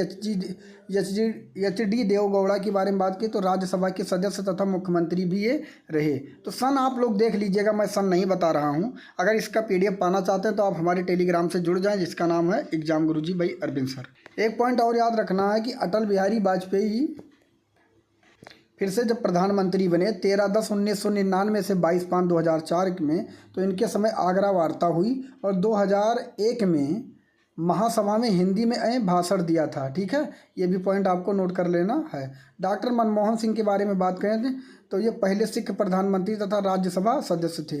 आरटीआई 2005 जो लागू हुआ था इन्हीं के समय हुआ था। आगे हम देखेंगे आरटीई 2009 और नरेगा 2008, खाद्य सुरक्षा कानून 2013, ये सभी के सभी डॉक्टर मनमोहन के शासनकाल में लागू हुआ। अब हम लोग देखेंगे नरेंद्र मोदी को, तो ये इस समय वर्तमान तक हैं 26/5/2014 से ही थे, जो कि इनका कार्यकाल बढ़ता गया और चुनाव जीतते गए। प्रथम जिनका जन्म स्वतंत्रता के बाद हुआ और ये मुख्यमंत्री भी रह चुके हैं। ठीक है, 2016 में नोटबंदी हुई, 2017 में जीएसटी लागू हुआ और 2019 में कश्मीर से धारा 370 हटाई गई और राम मंदिर का निर्माण किया गया। ये सब इन्हीं के समय में हुआ। एक पॉइंट और आपको हम बताएंगे कि भारत के महान्यायवादी की नियुक्ति जो होती है वो अनुच्छेद 76 के तहत होती है। भारत के लिए महान्यायवादी की नियुक्ति राष्ट्रपति के द्वारा की जाती है। एक पॉइंट और आपको जान लेना है कि संसद के दोनों सदनों की कार्यवाही में भाग लेने व बोलने का अधिकार है न्यायवादी को, और परंतु वोट नहीं दे सकता है। ये अनुच्छेद 88 में बताया गया है।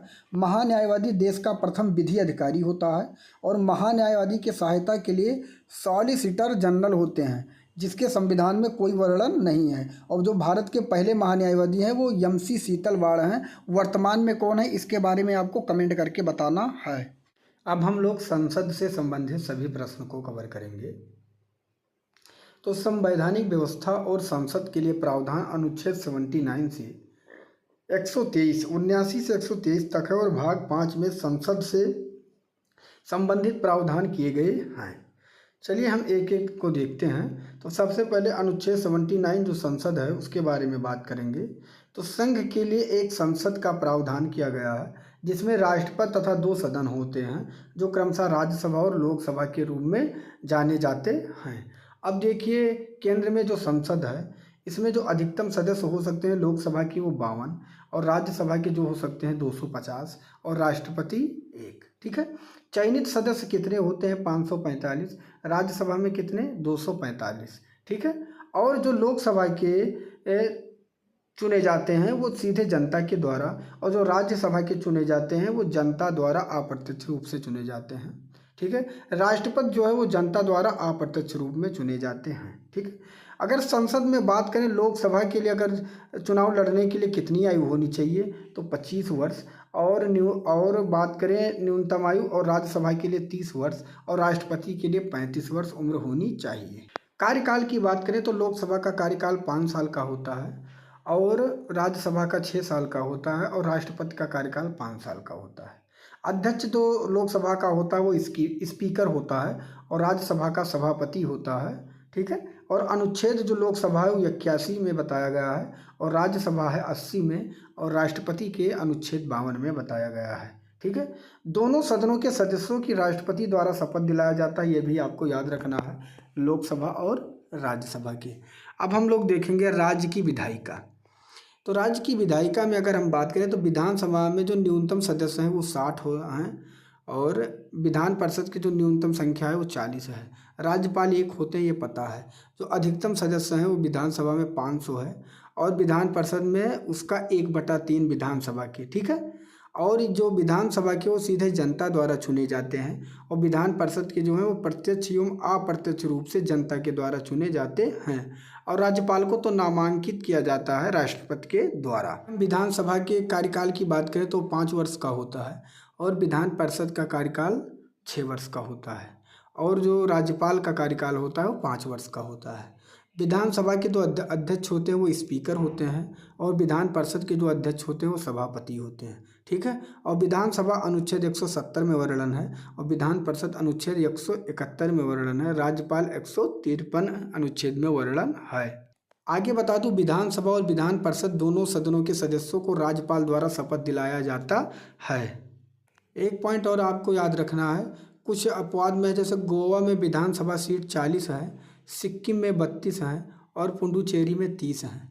एक पॉइंट और याद रखना है, भारत का राष्ट्रपति संसद के किसी भी सदन का सदस्य नहीं है, वह संसद का एक क्या है, अंग है। अनुच्छेद 80 में राज्यसभा के संरचना के बारे में वर्णन है। तो कहा गया है कि 12 सदस्य राष्ट्रपति द्वारा नामित किए जाते हैं, जिन्हें कि साहित्य, विज्ञान, कला, सामाजिक सेवा के क्षेत्र में विशेष या व्यवहारिक ज्ञान हो। ठीक है। राज्य और केंद्र शासित प्रदेशों से 238 प्रतिनिधियों से अधिक नहीं हो सकते हैं। आगे बात करें तो राज्यसभा में प्रतिनिधियों का चुनाव प्रत्येक राज्यों के विधानसभा द्वारा एकल संक्रमणीय मत प्रणाली द्वारा अनुपातिक प्रतिनिधित्व के आधार पर होता है। राज्यसभा का कार्यकाल बात करें तो राज्यसभा एक अस्थायी निकाय है जिसका विघटन नहीं होता है, लेकिन इसके सदस्यों का 1/3 भाग प्रत्येक 2 वर्ष के लिए सेवानिवृत्त होते हैं और प्रत्येक शुरुआती 3 साल से सभापति के पद का नामांकन होता है। आगे बात करें, सेवानिवृत्त सदस्य पुनः चुनाव के लिए योग्य हैं तथा वह कितने भी समय के लिए चयनित हो सकते हैं। राज्यसभा के जो सदस्यों का कार्यकाल होता है वो 6 वर्ष का होगा। आगे बात करें राज्यसभा के लिए योग्यता तो भारत का नागरिक, उसकी उम्र 30 वर्ष होनी चाहिए। उसके अलावा दूसरी योग्यताएं जो संसद द्वारा निर्धारित की जाए। आगे लोकसभा की संरचना या रचना के बारे में बात करें तो लोकसभा संसद की निम्न सदन है। इसे प्रथम सदन या जनता का सदन के रूप में भी जाना जाता है। आगे बात करें, लोकसभा की अधिकतम संख्या 552 सदस्य हैं पर निर्धारित है। 530 सदस्य राज्य के प्रतिनिधि होते हैं, 20 सदस्य केंद्र शासित प्रदेश के प्रतिनिधि होते हैं और 2 सदस्य को राष्ट्रपति के द्वारा मनोनीत किया जाता है। आगे बात करें, संविधान संशोधन अधिनियम 1988 के तहत मतदान की आयु को 21 वर्ष से घटाकर 18 वर्ष कर दिया गया। आगे बात करें तो व्यक्ति भारत का नागरिक होना चाहिए, उसकी आयु 25 वर्ष से कम नहीं होनी चाहिए। अन्य योग्यता जो संसद द्वारा निर्धारित की जाए। ये सब किसके लिए है? लोकसभा कार्यकाल के लिए है। ठीक है। आगे बात करें, लोकसभा का कार्यकाल में आम चुनाव के बाद पहली बैठक 5 साल तक लोकसभा का कार्यकाल होता है, जिसके बाद यह स्वतः ही भंग हो जाती है।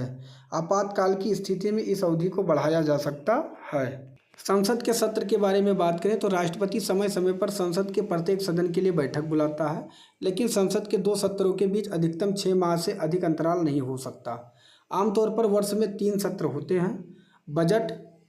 बजट सत्र जो कि फरवरी से मई तक चलता है, मानसून सत्र जो कि जुलाई से सितंबर तक, शीतकालीन सत्र जो कि नवंबर से दिसंबर तक। ठीक है। स्थगन एक निर्दिष्ट समय के लिए बैठकों को दिन, सप्ताह या घंटों के लिए निलंबित करना है। ठीक है। स्थगन क्या है तो इसके बारे में भी जान लीजिएगा। देखिए यहाँ पे लिखा है सत्रावसान। इसका मतलब क्या होता है? राष्ट्रपति इस सत्र की समाप्ति के लिए एक अधिसूचना जारी करता है। कोरम के बारे में जानेंगे तो कोरम किसी भी सदन में कामकाज शुरू होने से पहले उपस्थित होने वाले न्यूनतम लोगों की संख्या है। यह अधिकारी सहित प्रत्येक सदन में कुल संख्या का 1/10 हिस्सा है। ठीक है। संसद की भाषा के बारे में बात करें तो संविधान ने हिंदी और अंग्रेजी को संसद में कार्यकारी भाषा घोषित की है। हालांकि पीठासीन अधिकारी सदस्य को अपनी मातृभाषा में सभा को संबोधित करने की अनुमति दे सकता है। देखिए यहाँ पे हम देखेंगे लेम डक सत्र। तो यह मौजूदा लोकसभा के उस सत्र को संदर्भित करता है जो एक नई लोकसभा को निर्वाचित होने के बाद होता है। मौजूदा लोकसभा के सदस्य जो नई लोकसभा में चुने नहीं जा सकते हैं, उन्हें लेम डक के रूप में जाना जाता है। ठीक है। तो हम देख लेंगे संसदीय कार्यवाही के उपकरण। तो प्रश्नकाल प्रत्येक सदन का पहला घंटा इसके लिए आवंटित होता है कि इस दौरान सामान्यतः सदस्यों द्वारा प्रश्न पूछे जाते हैं तथा मंत्रियों द्वारा उनके उत्तर दिए जाते हैं। प्रश्न 3 प्रकार के होते हैं: तारांकित, गैर तारांकी तथा संक्षिप्त सूचना वाले। तारांकित प्रश्न मतलब इनके मौखिक उत्तर की आवश्यकता होती है, इसके लिए पूरक प्रश्न पूछ सकते हैं। ठीक है। गैर तारांकित का मतलब होता है प्रश्न इसलिए लिखित उत्तर की आवश्यकता होती है, इसके लिए पूरक प्रश्न नहीं पूछ सकते हैं।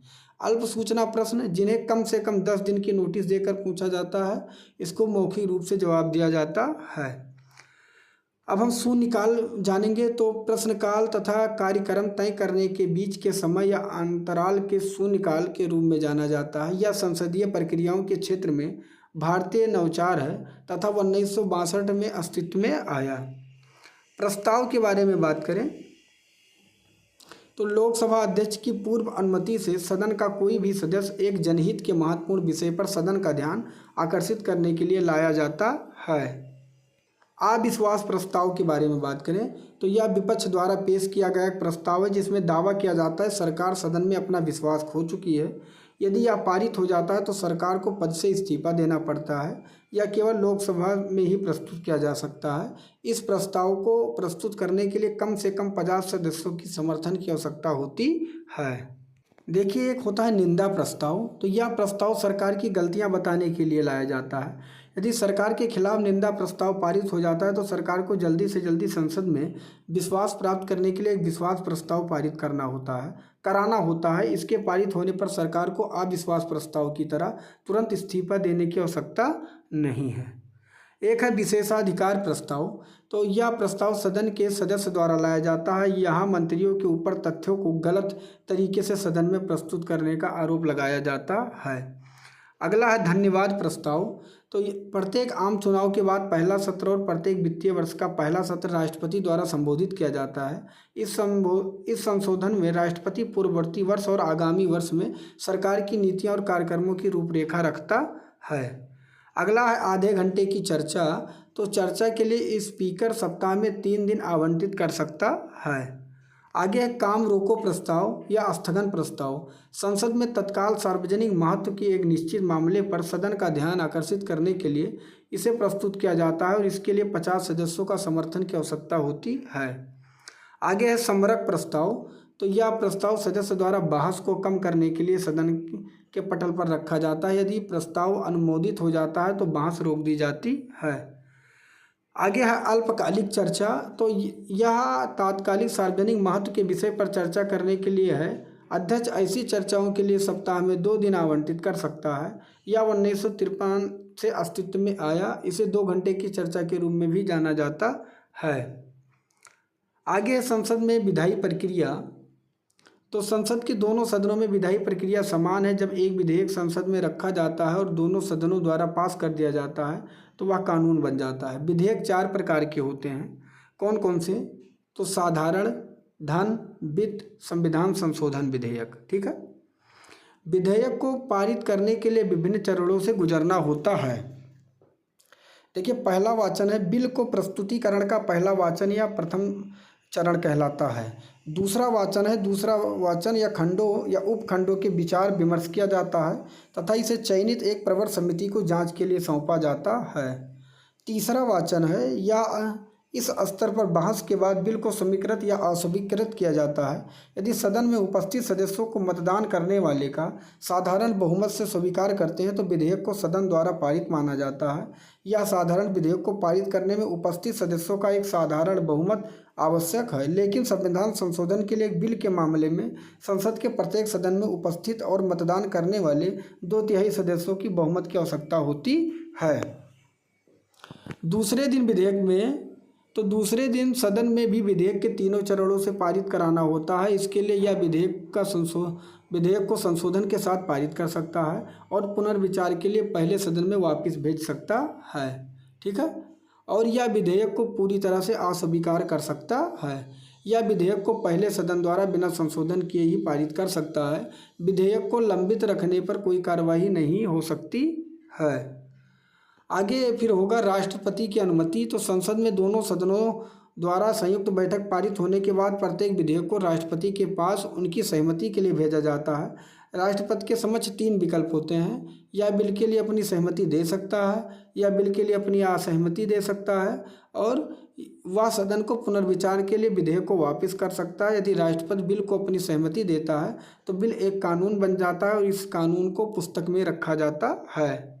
अब हम लोग देखेंगे वित्तीय विधेयक। तो वित्तीय विधेयक वह विधेयक होता है जो राजकोषीय विषय, राजस्व एवं व्यय से संबंधित होते हैं। वित्तीय विधेयक 3 प्रकार के होते हैं। पहला है धन विधेयक। तो यह अनुच्छेद 110 से संबंधित है।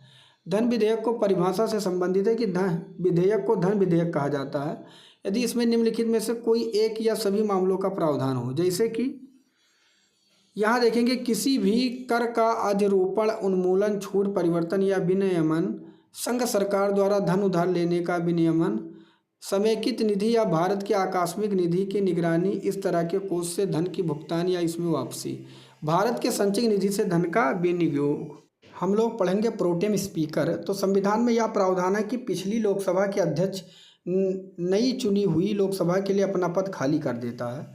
राष्ट्रपति लोकसभा के एक सदस्य को प्रोटेम स्पीकर के रूप में नियुक्त करता है। सामान्यतः सबसे वरिष्ठ नेता को ही चुना जाता है। राष्ट्रपति स्वयं प्रोटेम स्पीकर को अपने पद की शपथ दिलाता है। हम लोग पढ़ेंगे संसद में बजट। तो संविधान में वार्षिक वित्तीय वितरण के रूप में बजट का उल्लेख किया गया है। दूसरे शब्दों में कहीं भी बजट शब्द का उपयोग नहीं किया गया है। यह वार्षिक वित्तीय वितरण का लोकप्रिय नाम है जो कि अनुच्छेद 112 से संबंधित है। अगस्त 2016 में केंद्र सरकार ने रेलवे बजट को आम बजट में मिला दिया।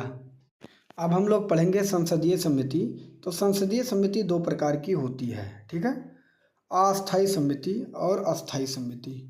अस्थायी में एक विशिष्ट उद्देश्य के लिए नियुक्त किया जाता है और अस्थायी समिति हर साल या समय समय पर गठित की जाती है और निरंतर काम करती है। अस्थायी समितियाँ निम्नलिखित हैं। पहले ही लोक लेखा समिति। इसकी स्थापना 1921 में सरकारी अधिनियम 1919 के प्रावधानों के तहत हुआ। इसमें सदस्य 22 हैं, 15 लोकसभा से तथा 7 राज्यसभा से, ठीक है। सदस्यों का चयन हर साल संसद द्वारा अपने सदस्यों में से किया जाता है एकल संक्रमणीय अनुपातिक प्रतिनिधित्व के सिद्धांत पर, ठीक है। मंत्रियों की समिति के सदस्य के रूप में नहीं चुना जा सकता है। 1966-67 तक अध्यक्ष सत्ताधारी दल का होता था, ठीक है। अगला है प्राक्कलन समिति। तो स्थापना 1950 में जॉन मेथाई के सिफारिशों के आधार पर हुई। इसमें सदस्य जो होते हैं 30 और सभी लोकसभा से होते हैं, ठीक है। और सदस्यों की चुनाव लोकसभा अपने में से करती है। समिति के अध्यक्ष लोकसभा अध्यक्ष द्वारा मनोनीत होता है। इसका जो कार्य है प्रशासन में और अर्थव्यवस्था में दक्षता लाने के लिए वैकल्पिक नीतियों का सुझाव देना। आगे है प्राक्कलन समिति की नीति की सीमाओं को भीतर अच्छी तरह से पैसा लगाया गया है या नहीं इसकी जांच करना। संसद में जिन अनुमानों को प्रस्तुत किया जाता है उनको सुझाव देती है। तीसरा है सार्वजनिक उपक्रम समिति। स्थापना 1964 में कृष्ण मेनन की सिफारिश के आधार पर। इसमें 22 सदस्य, 15 लोकसभा से, 7 राज्यसभा से। मूलतः इसमें 15 सदस्य थे लेकिन 1974 में बढ़कर 22 कर दिए गए हैं। सदस्यों का चुनाव संसद द्वारा अपने सदस्यों के बीच किया जाता है। समिति के सदस्य जो कि राज्यसभा से हैं उन्हें अध्यक्ष नहीं बनाया जा सकता है। समिति हम देखेंगे 3 समितियों के बारे में महत्वपूर्ण तथ्य हैं। सदस्यों के पद का जो कार्यकाल होता है वो 1 वर्ष का होता है। एक मंत्री को समिति के सदस्य के रूप में नहीं चुना जा सकता है। समितियों के अध्यक्ष सभापति द्वारा नियुक्त किया जाता है। अब हम लोग कवर करेंगे संघीय न्यायपालिका। तो सर्वोच्च न्यायालय ने संघीय न्यायपालिका को विस्थापित कर दिया है जो कि भारत सरकार के अधिनियम 1935 के तहत बनाया गया है। इसकी स्थापना 28 जनवरी 1950 को की गई थी, ठीक है। आगे बात करें तो अनुच्छेद 124 से 147 संविधान के भाग 5 में इसका वर्णन किया गया है। अनुच्छेद 124 के फर्स्ट में सर्वोच्च न्यायालय की स्थापना तथा संविधान में वर्णन किया गया है, ठीक है। वर्तमान में सर्वोच्च न्यायालय में 34 न्यायाधीश हैं जिनमें से एक मुख्य न्यायाधीश हैं तथा अन्य 33 न्यायाधीश हैं। अनुच्छेद 124 के सेकंड में न्यायाधीशों की नियुक्ति के बारे में बताया गया है। आगे बात करें मुख्य न्यायाधीश राष्ट्रपति द्वारा नियुक्त किए जाते हैं तथा अन्य न्यायाधीश सर्वोच्च न्यायालय के मुख्य न्यायाधीश के सलाह पर राष्ट्रपति द्वारा नियुक्त किए जाते हैं। अनुच्छेद 124 के सेकंड में न्यायाधीशों का कार्यकाल के बारे में वर्णन है कि संविधान में सर्वोच्च न्यायालय के न्यायाधीश का कार्यकाल तय नहीं है। हालांकि इसने इस संबंध में निम्नलिखित 3 प्रावधान किए हैं। 65 वर्ष की उम्र तक अपने पद पर बना रहता है। राष्ट्रपति को लिखित पत्र से अपने पद से त्यागपत्र दे सकता है और संसद की सिफारिशों पर राष्ट्रपति उसे पद से हटा सकता है। आगे है 124 का सेकंड। तो ये है न्यायाधीशों की योग्यता। तो इसमें वह भारत का नागरिक होना चाहिए। आगे है कि वह उच्च न्यायालय में 5 वर्ष तक न्यायाधीश रहा हो या वह 10 वर्ष तक उच्च न्यायालय में अधिवक्ता वकील रहा हो। और उत्तराधिकार के न्यायालय में या उच्च न्यायालय में 10 वर्ष तक वह राष्ट्रपति की नज़र में कानून का ज्ञाता हो। आगे है 124 का फोर्थ में न्यायाधीशों को हटाने के बारे में वर्णन है। तो सर्वोच्च न्यायालय के न्यायाधीशों को उसके पद से राष्ट्रपति के आदेश द्वारा हटाया जा सकता है, जो कि संसद के प्रत्येक सदन से 2/3 बहुमत से पारित हो चुका हो। साबित कदाचार व दुर्व्यवहार के आधार पर हटाया जा सकता है। 124 का 5 के बारे में कोई खास नहीं है, इसलिए मैंने छोड़ा। 124 के 6 में शपथ ग्रहण है। सर्वोच्च न्यायालय के न्यायाधीशों को पद ग्रहण करने से पहले राष्ट्रपति या उनके द्वारा नियुक्त किसी भी व्यक्ति के समक्ष उन्हें शपथ लेनी होती है। ठीक है।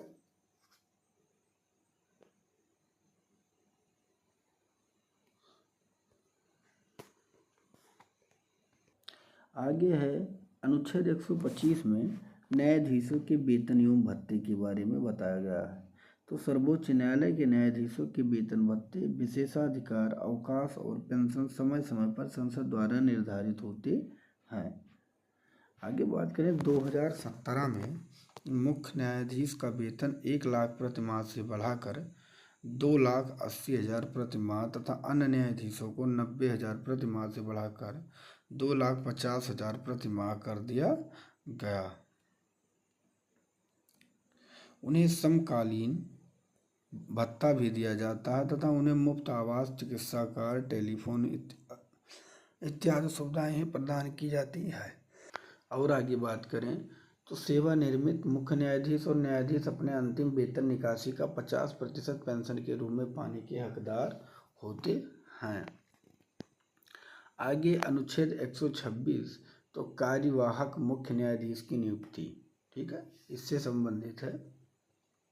राष्ट्रपति सर्वोच्च न्यायालय के किसी न्यायाधीश के कार्यवाहक मुख्य न्यायाधीश को नियुक्त कर सकता है जब मुख्य न्यायाधीश से पद रिक्त हो, जब मुख्य न्यायाधीश अस्थायी रूप से अवकाश पर हो, जब मुख्य न्यायाधीश अपने कर्तव्यों का पालन करने में असमर्थ हो। इस 3 कंडीशन में राष्ट्रपति नियुक्त कर सकता है। अनुच्छेद 127 में तदर्थ न्यायाधीश की नियुक्ति, जब सर्वोच्च न्यायालय से किसी सत्र में अस्थायी न्यायाधीशों की कमी हो तो मुख्य न्यायाधीश द्वारा अस्थायी न्यायाधीशों की नियुक्ति की जाती है, जिन्हें तदर्थ न्यायाधीश कहा जाता है। अनुच्छेद 128 में सेवानिवृत्त न्यायाधीशों के लिए प्रावधान है। सर्वोच्च न्यायालय तथा उच्च न्यायालय के सेवानिवृत्त न्यायाधीश राष्ट्रपति के पूर्व अनुमति से सर्वोच्च न्यायालय में बैठ सकते हैं व कार्य कर सकते हैं। उसे अन्य न्यायाधीशों के समान अधिकार, शक्तियाँ व विशेषाधिकार प्राप्त होंगे, लेकिन वह तकनीकी रूप से उस न्यायालय का न्यायाधीश नहीं समझा जाएगा।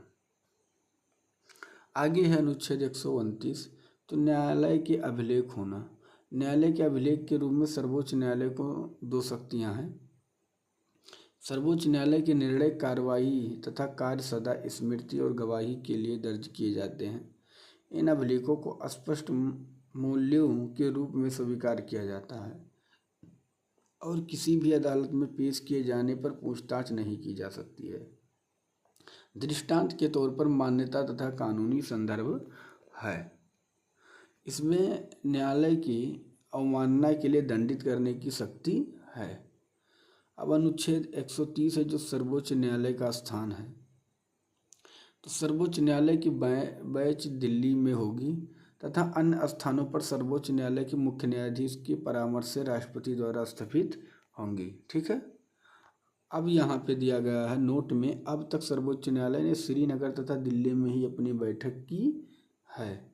अनुच्छेद 131 है प्राथमिक क्षेत्राधिकार। तो कुछ विषय तथा ऐसे भी क्षेत्र हैं जहाँ केवल सर्वोच्च न्यायालय की सुनवाई का अधिकार है, जो इस प्रकार है, जैसे केंद्र तथा एक या अधिक राज्य के मध्य विवाद। दूसरा है केंद्र तथा कोई अन्य राज्य या सैन्य राज्य या दूसरी तरफ एक या अधिक राज्य के मध्य विवाद या 2 या 2 से अधिक राज्यों के बीच विवाद। और आप आगे जान लीजिए, अनुच्छेद 132 जो है यह संवैधानिक मामलों में अपील से संबंधित है। आगे है अनुच्छेद 133, तो दीवानी विषय संबंधित है कि सिविल मामले में उच्च न्यायालय के किसी भी निर्णय के खिलाफ सर्वोच्च न्यायालय में की जाती है यदि उच्च न्यायालय प्रमाणित करता है कि विषय महत्वपूर्ण प्रश्न का है जिसमें सामान्य महत्व शामिल है, प्रश्न सर्वोच्च न्यायालय द्वारा तय किए जाने की आवश्यकता है।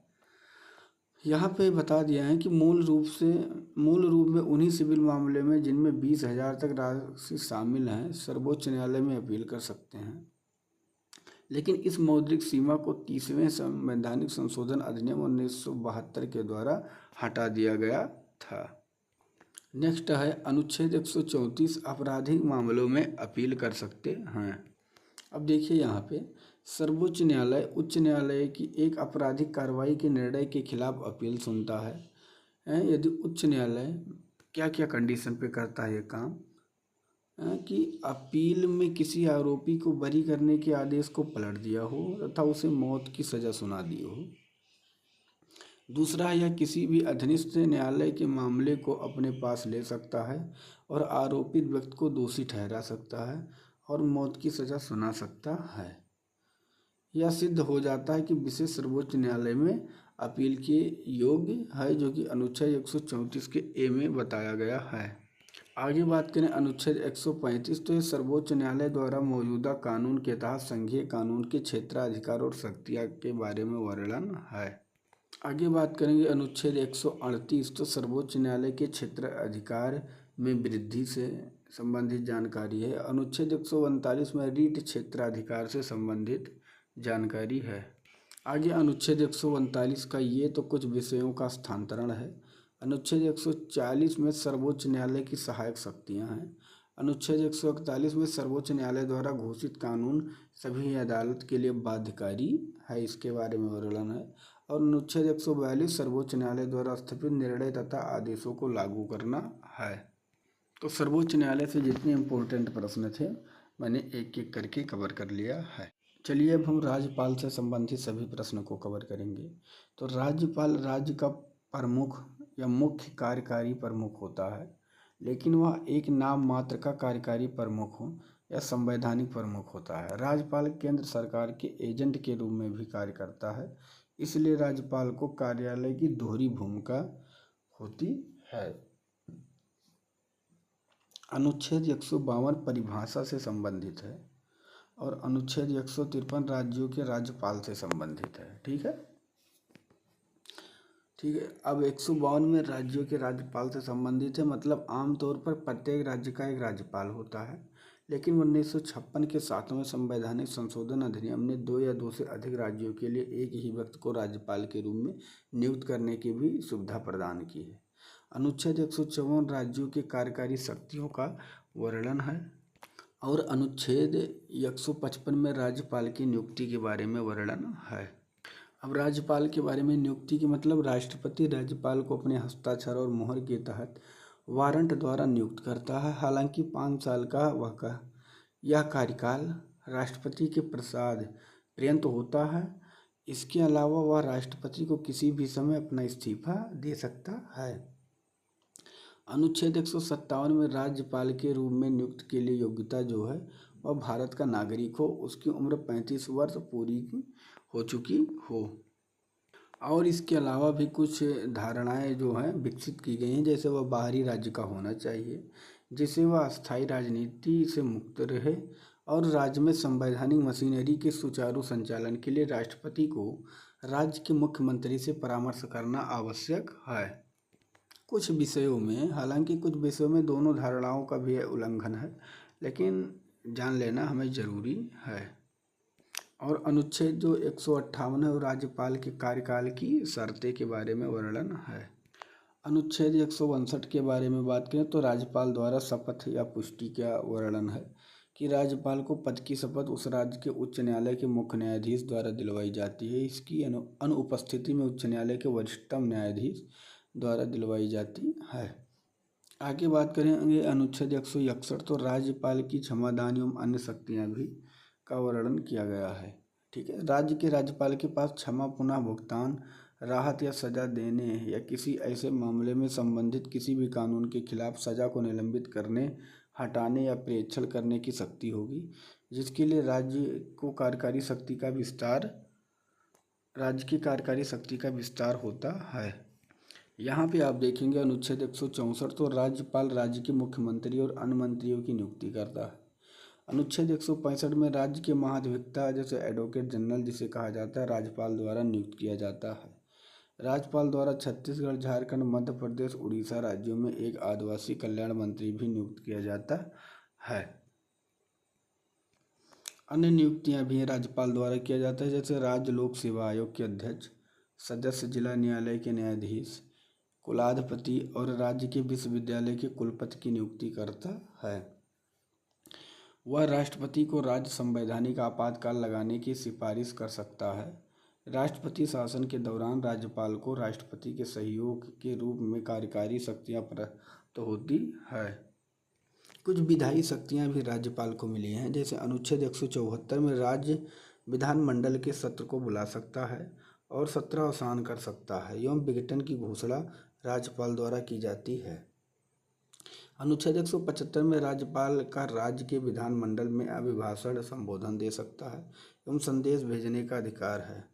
अनुच्छेद 176 में वह प्रत्येक आम चुनाव और वर्ष के पहले सत्र के बाद राज्य विधानमंडल के सत्र को संबोधित कर सकता है।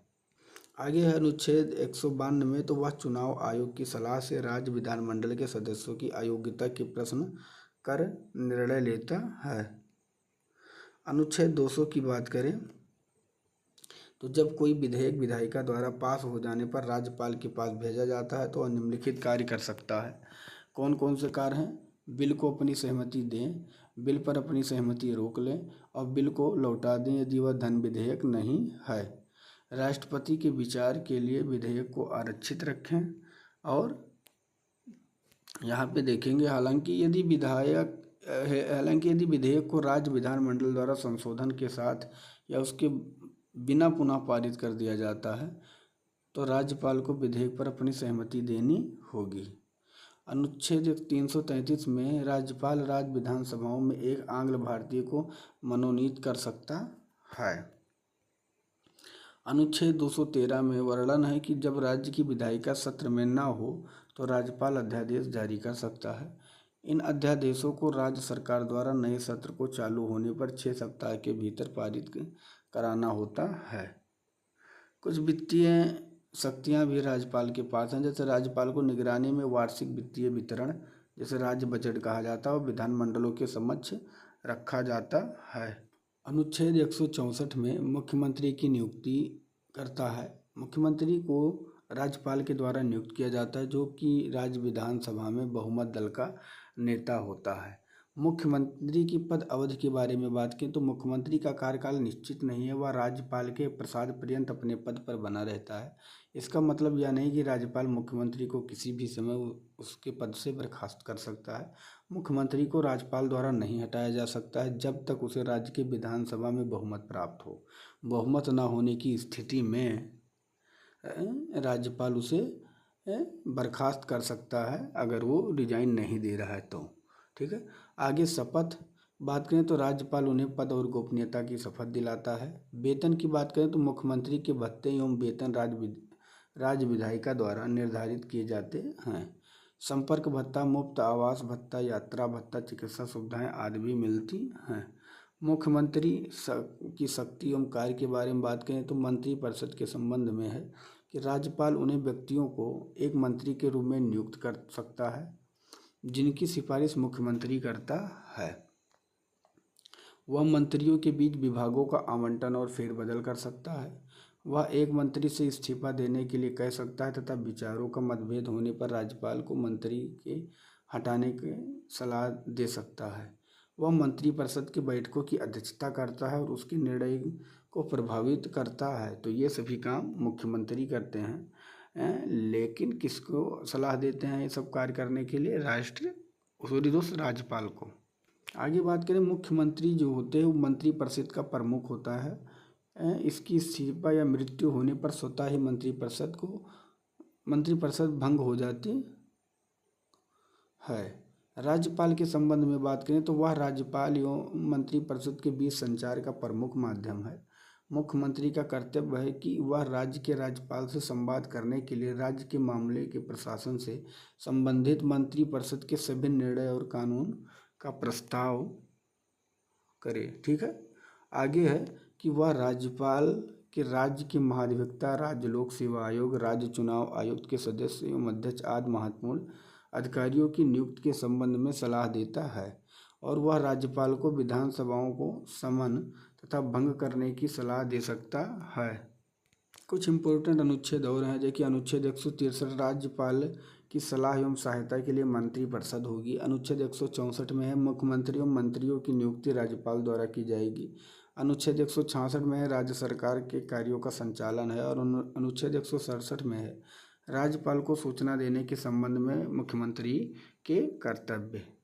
आगे महाधिवक्ता के बारे में बात करें तो अनुच्छेद 165 से संबंधित है कि राज्य में एक महाधिवक्ता बनाया गया है जो राज्य के सर्वोच्च विधि अधिकारी है तथा वह भारत के महान्यायवादी के अनुरूप कार्य करता है। नियुक्ति राज्यपाल के द्वारा की जाती है। कार्यकाल की बात करें तो कार्यकाल तय नहीं है, पर महाधिवक्ता राज्यपाल के प्रसाद पर्यंत अपने पद पर रहता है। अब हम लोग राज्य की विधायिका से संबंधित सभी प्रश्नों को देखेंगे।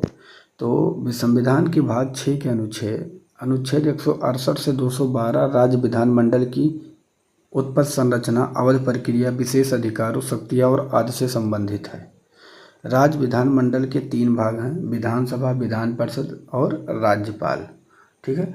विधान परिषद की संरचना के बारे में बात करें तो राज्य में विधान परिषद की स्थिति केंद्र स्तर पर राज्यसभा के समान है और विधान परिषद की अधिकतम क्षमता विधानसभा की 1/3 और न्यूनतम क्षमता 40 तय की गई है।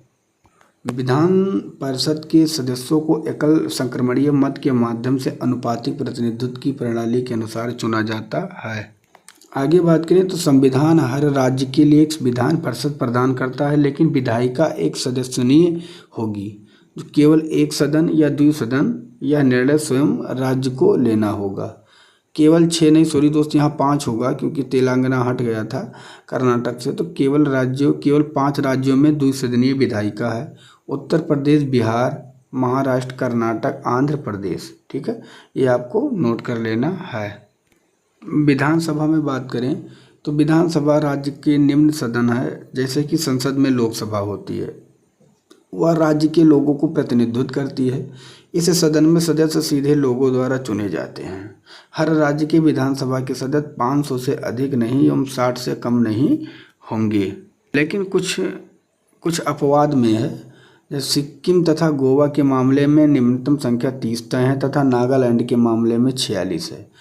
इसलिए आपको याद रखना है कि गोवा में 40, सिक्किम में 32 और पुडुचेरी में भी 30 है। और सदस्यों के लिए जो योग्यता के बारे में बात करें तो अनुच्छेद 173 के अनुसार है वह भारत का नागरिक हो, विधानसभा में सीट के मामले में 25 वर्ष से कम आयु का नहीं हो और विधान परिषद के लिए 30 वर्ष की आयु से कम ना हो। और विधानसभा की अवधि के बारे में बात करें तो राज्यसभा की तरह विधान परिषद एक सतत कक्ष है, अर्थात यह एक अस्थायी निकाय है जो कि भंग नहीं किया जा सकता है। सदनों की शपथ या पुष्टि तो विधानसभा में अपनी सीट लेने से पहले दोनों सदनों के सदस्यों को राज्यपाल के समक्ष शपथ या पुष्टि करनी होती है। आगे बात करें तो विधायिका के पीठसीन अधिकारी तो विधानसभा अध्यक्ष जो है लोकसभा के अध्यक्ष के समान होते हैं। विधानसभा उपाध्यक्ष जो है लोक के अध्यक्ष की तरह विधानसभा उपाध्यक्ष भी लोकसभा के उपाध्यक्ष की तरह ही हैं। ठीक है। और विधान परिषद के अध्यक्ष एवं उपाध्यक्ष जो हैं अध्यक्ष परिषद के सदस्यों द्वारा अपने में से ही चुना जाता है। ये पॉइंट नोट कर लेना है। अब कुछ राज्य विधायिका से संबंधित अनुच्छेद हैं उसे देख लेंगे। जैसे अनुच्छेद 168 राज्य में विधायकों का गठन, अनुच्छेद 169 विधान परिषद के उन्मूलन एवं गठन, अनुच्छेद 170 विधानसभा की संरचना, अनुच्छेद 171 विधान परिषद की संरचना, अनुच्छेद 172 राज्य विधायिकाओं का कार्यकाल और अनुच्छेद 174 राज्य विधान मंडलों के सत्रों का प्रसार और विघटन, अनुच्छेद 175 राज्यपाल का सदन को अभिभाषण एवं संदेश भेजने का अधिकार, अनुच्छेद 176 राज्यपाल का विशेष अभिभाषण और अनुच्छेद 177 मंत्रियों एवं महाधिवक्ताओं के सदन के संबंध में अधिकार। अब हम लोग देखेंगे उच्च न्यायालय से संबंधित इम्पोर्टेंट प्रश्न। तो उच्च न्यायालय राज्य में न्यायिक स्थापना के शीर्ष पर काम करता है। संविधान के भाग 6 में अनुच्छेद 214 से 231 तक इसके संगठन से संबंधित है। ब्रिटिश काल में ही भारत में उच्च न्यायालयों का स्थापित हो गए थे। 1862 में 3 उच्च न्यायालय स्थापित किए गए थे, बॉम्बे, मद्रास, कलकत्ता। आगे बात करें तो 1866 में इलाहाबाद उच्च न्यायालय को चौथे उच्च न्यायालय के रूप में स्थापित किया गया। अब हम लोग यहाँ से देखेंगे अनुच्छेद 214। तो हमारे संविधान में हर राज्य में एक उच्च न्यायालय का प्रावधान है, लेकिन 7वें संविधान संशोधन एक से अधिक राज्यों के लिए उच्च न्यायालय की अनुमति देता है। ठीक है, हमारे देश में वर्तमान में 25 उच्च न्यायालय हैं। आगे बात करें तो दिल्ली एकमात्र केंद्र शासित प्रदेश है जिसका अपना एक उच्च न्यायालय है और अन्य केंद्र शासित प्रदेश अन्य राज्यों के उच्च न्यायालयों को साझा करते हैं। आगे बात करें तो अनुच्छेद 214 जो है राज्यों का उच्च न्यायालय है, राज्यों के उच्च न्यायालय से वर्णन है। और अनुच्छेद 215 उच्च न्यायालय के अभिलेख न्यायालय होना, ये इम्पोर्टेंट है। अनुच्छेद 216 में उच्च न्यायालय की संरचना, प्रत्येक उच्च न्यायालय में एक प्रमुख न्यायाधीश और अन्य न्यायाधीश होंगे जो भारत के राष्ट्रपति द्वारा समय समय पर नियुक्त किए जाएंगे। और अनुच्छेद 217 में बात करें तो न्यायाधीशों की नियुक्ति के बारे में वर्णन है। बस इतना ही इम्पोर्टेंट है। और अनुच्छेद 217 में बात करें तो न्यायाधीशों की योग्यता के बारे में वर्णन है।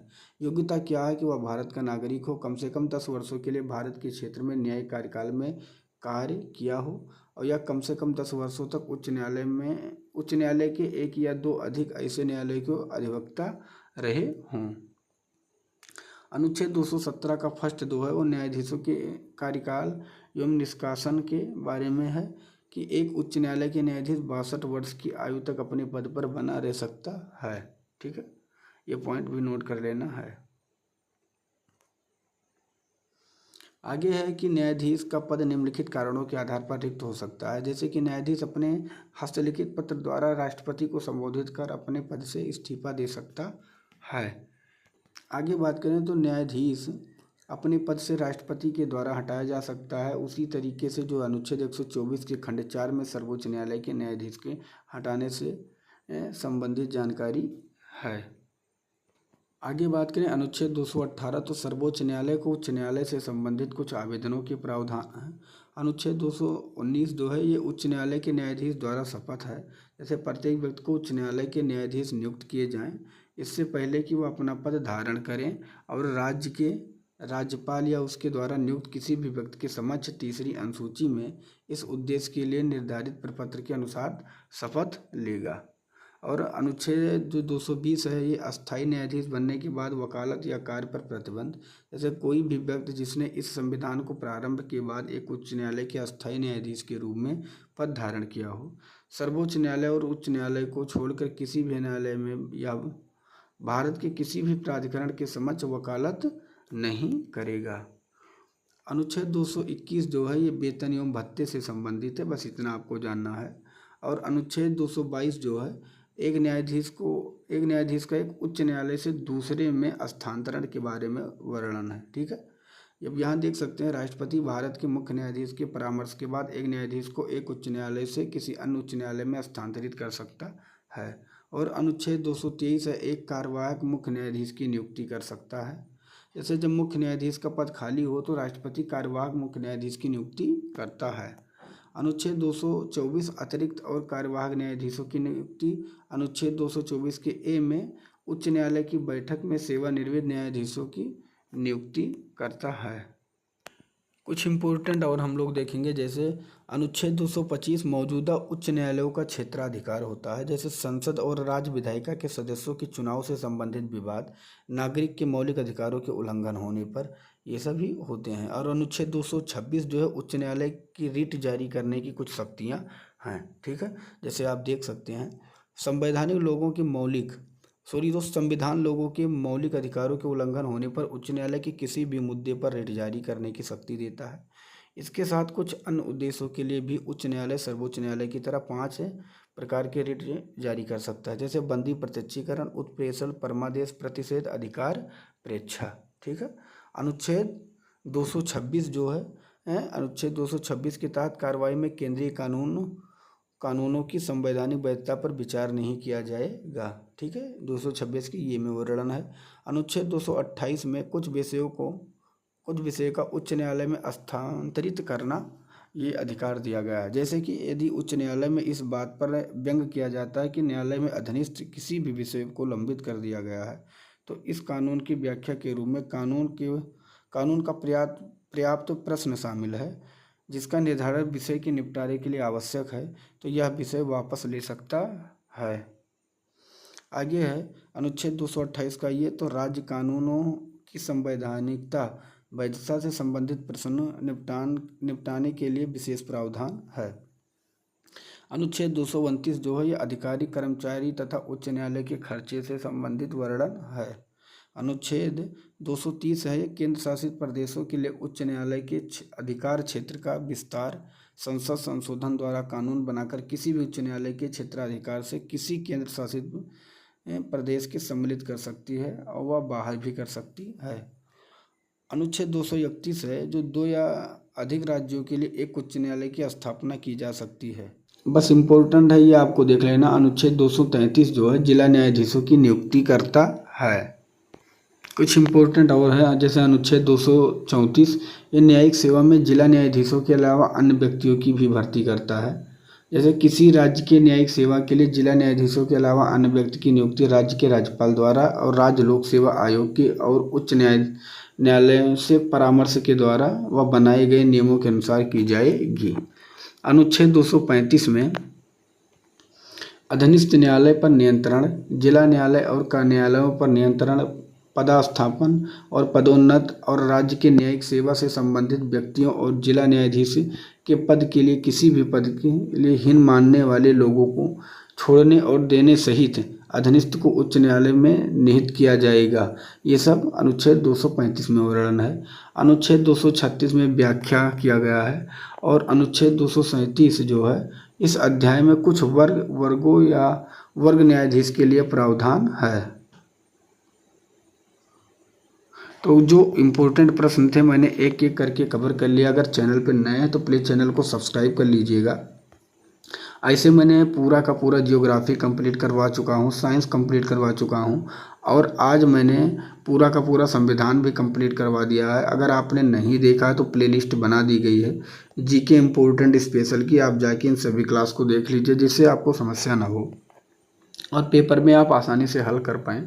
वीडियो को लाइक नहीं किया तो प्लीज़ वीडियो को लाइक कर दें और चैनल को सब्सक्राइब करके अपने मित्र तक वीडियो को शेयर ज़रूर कर दें। धन्यवाद। मिलूंगा नेक्स्ट वीडियो में, तब तक के लिए जय हिंद।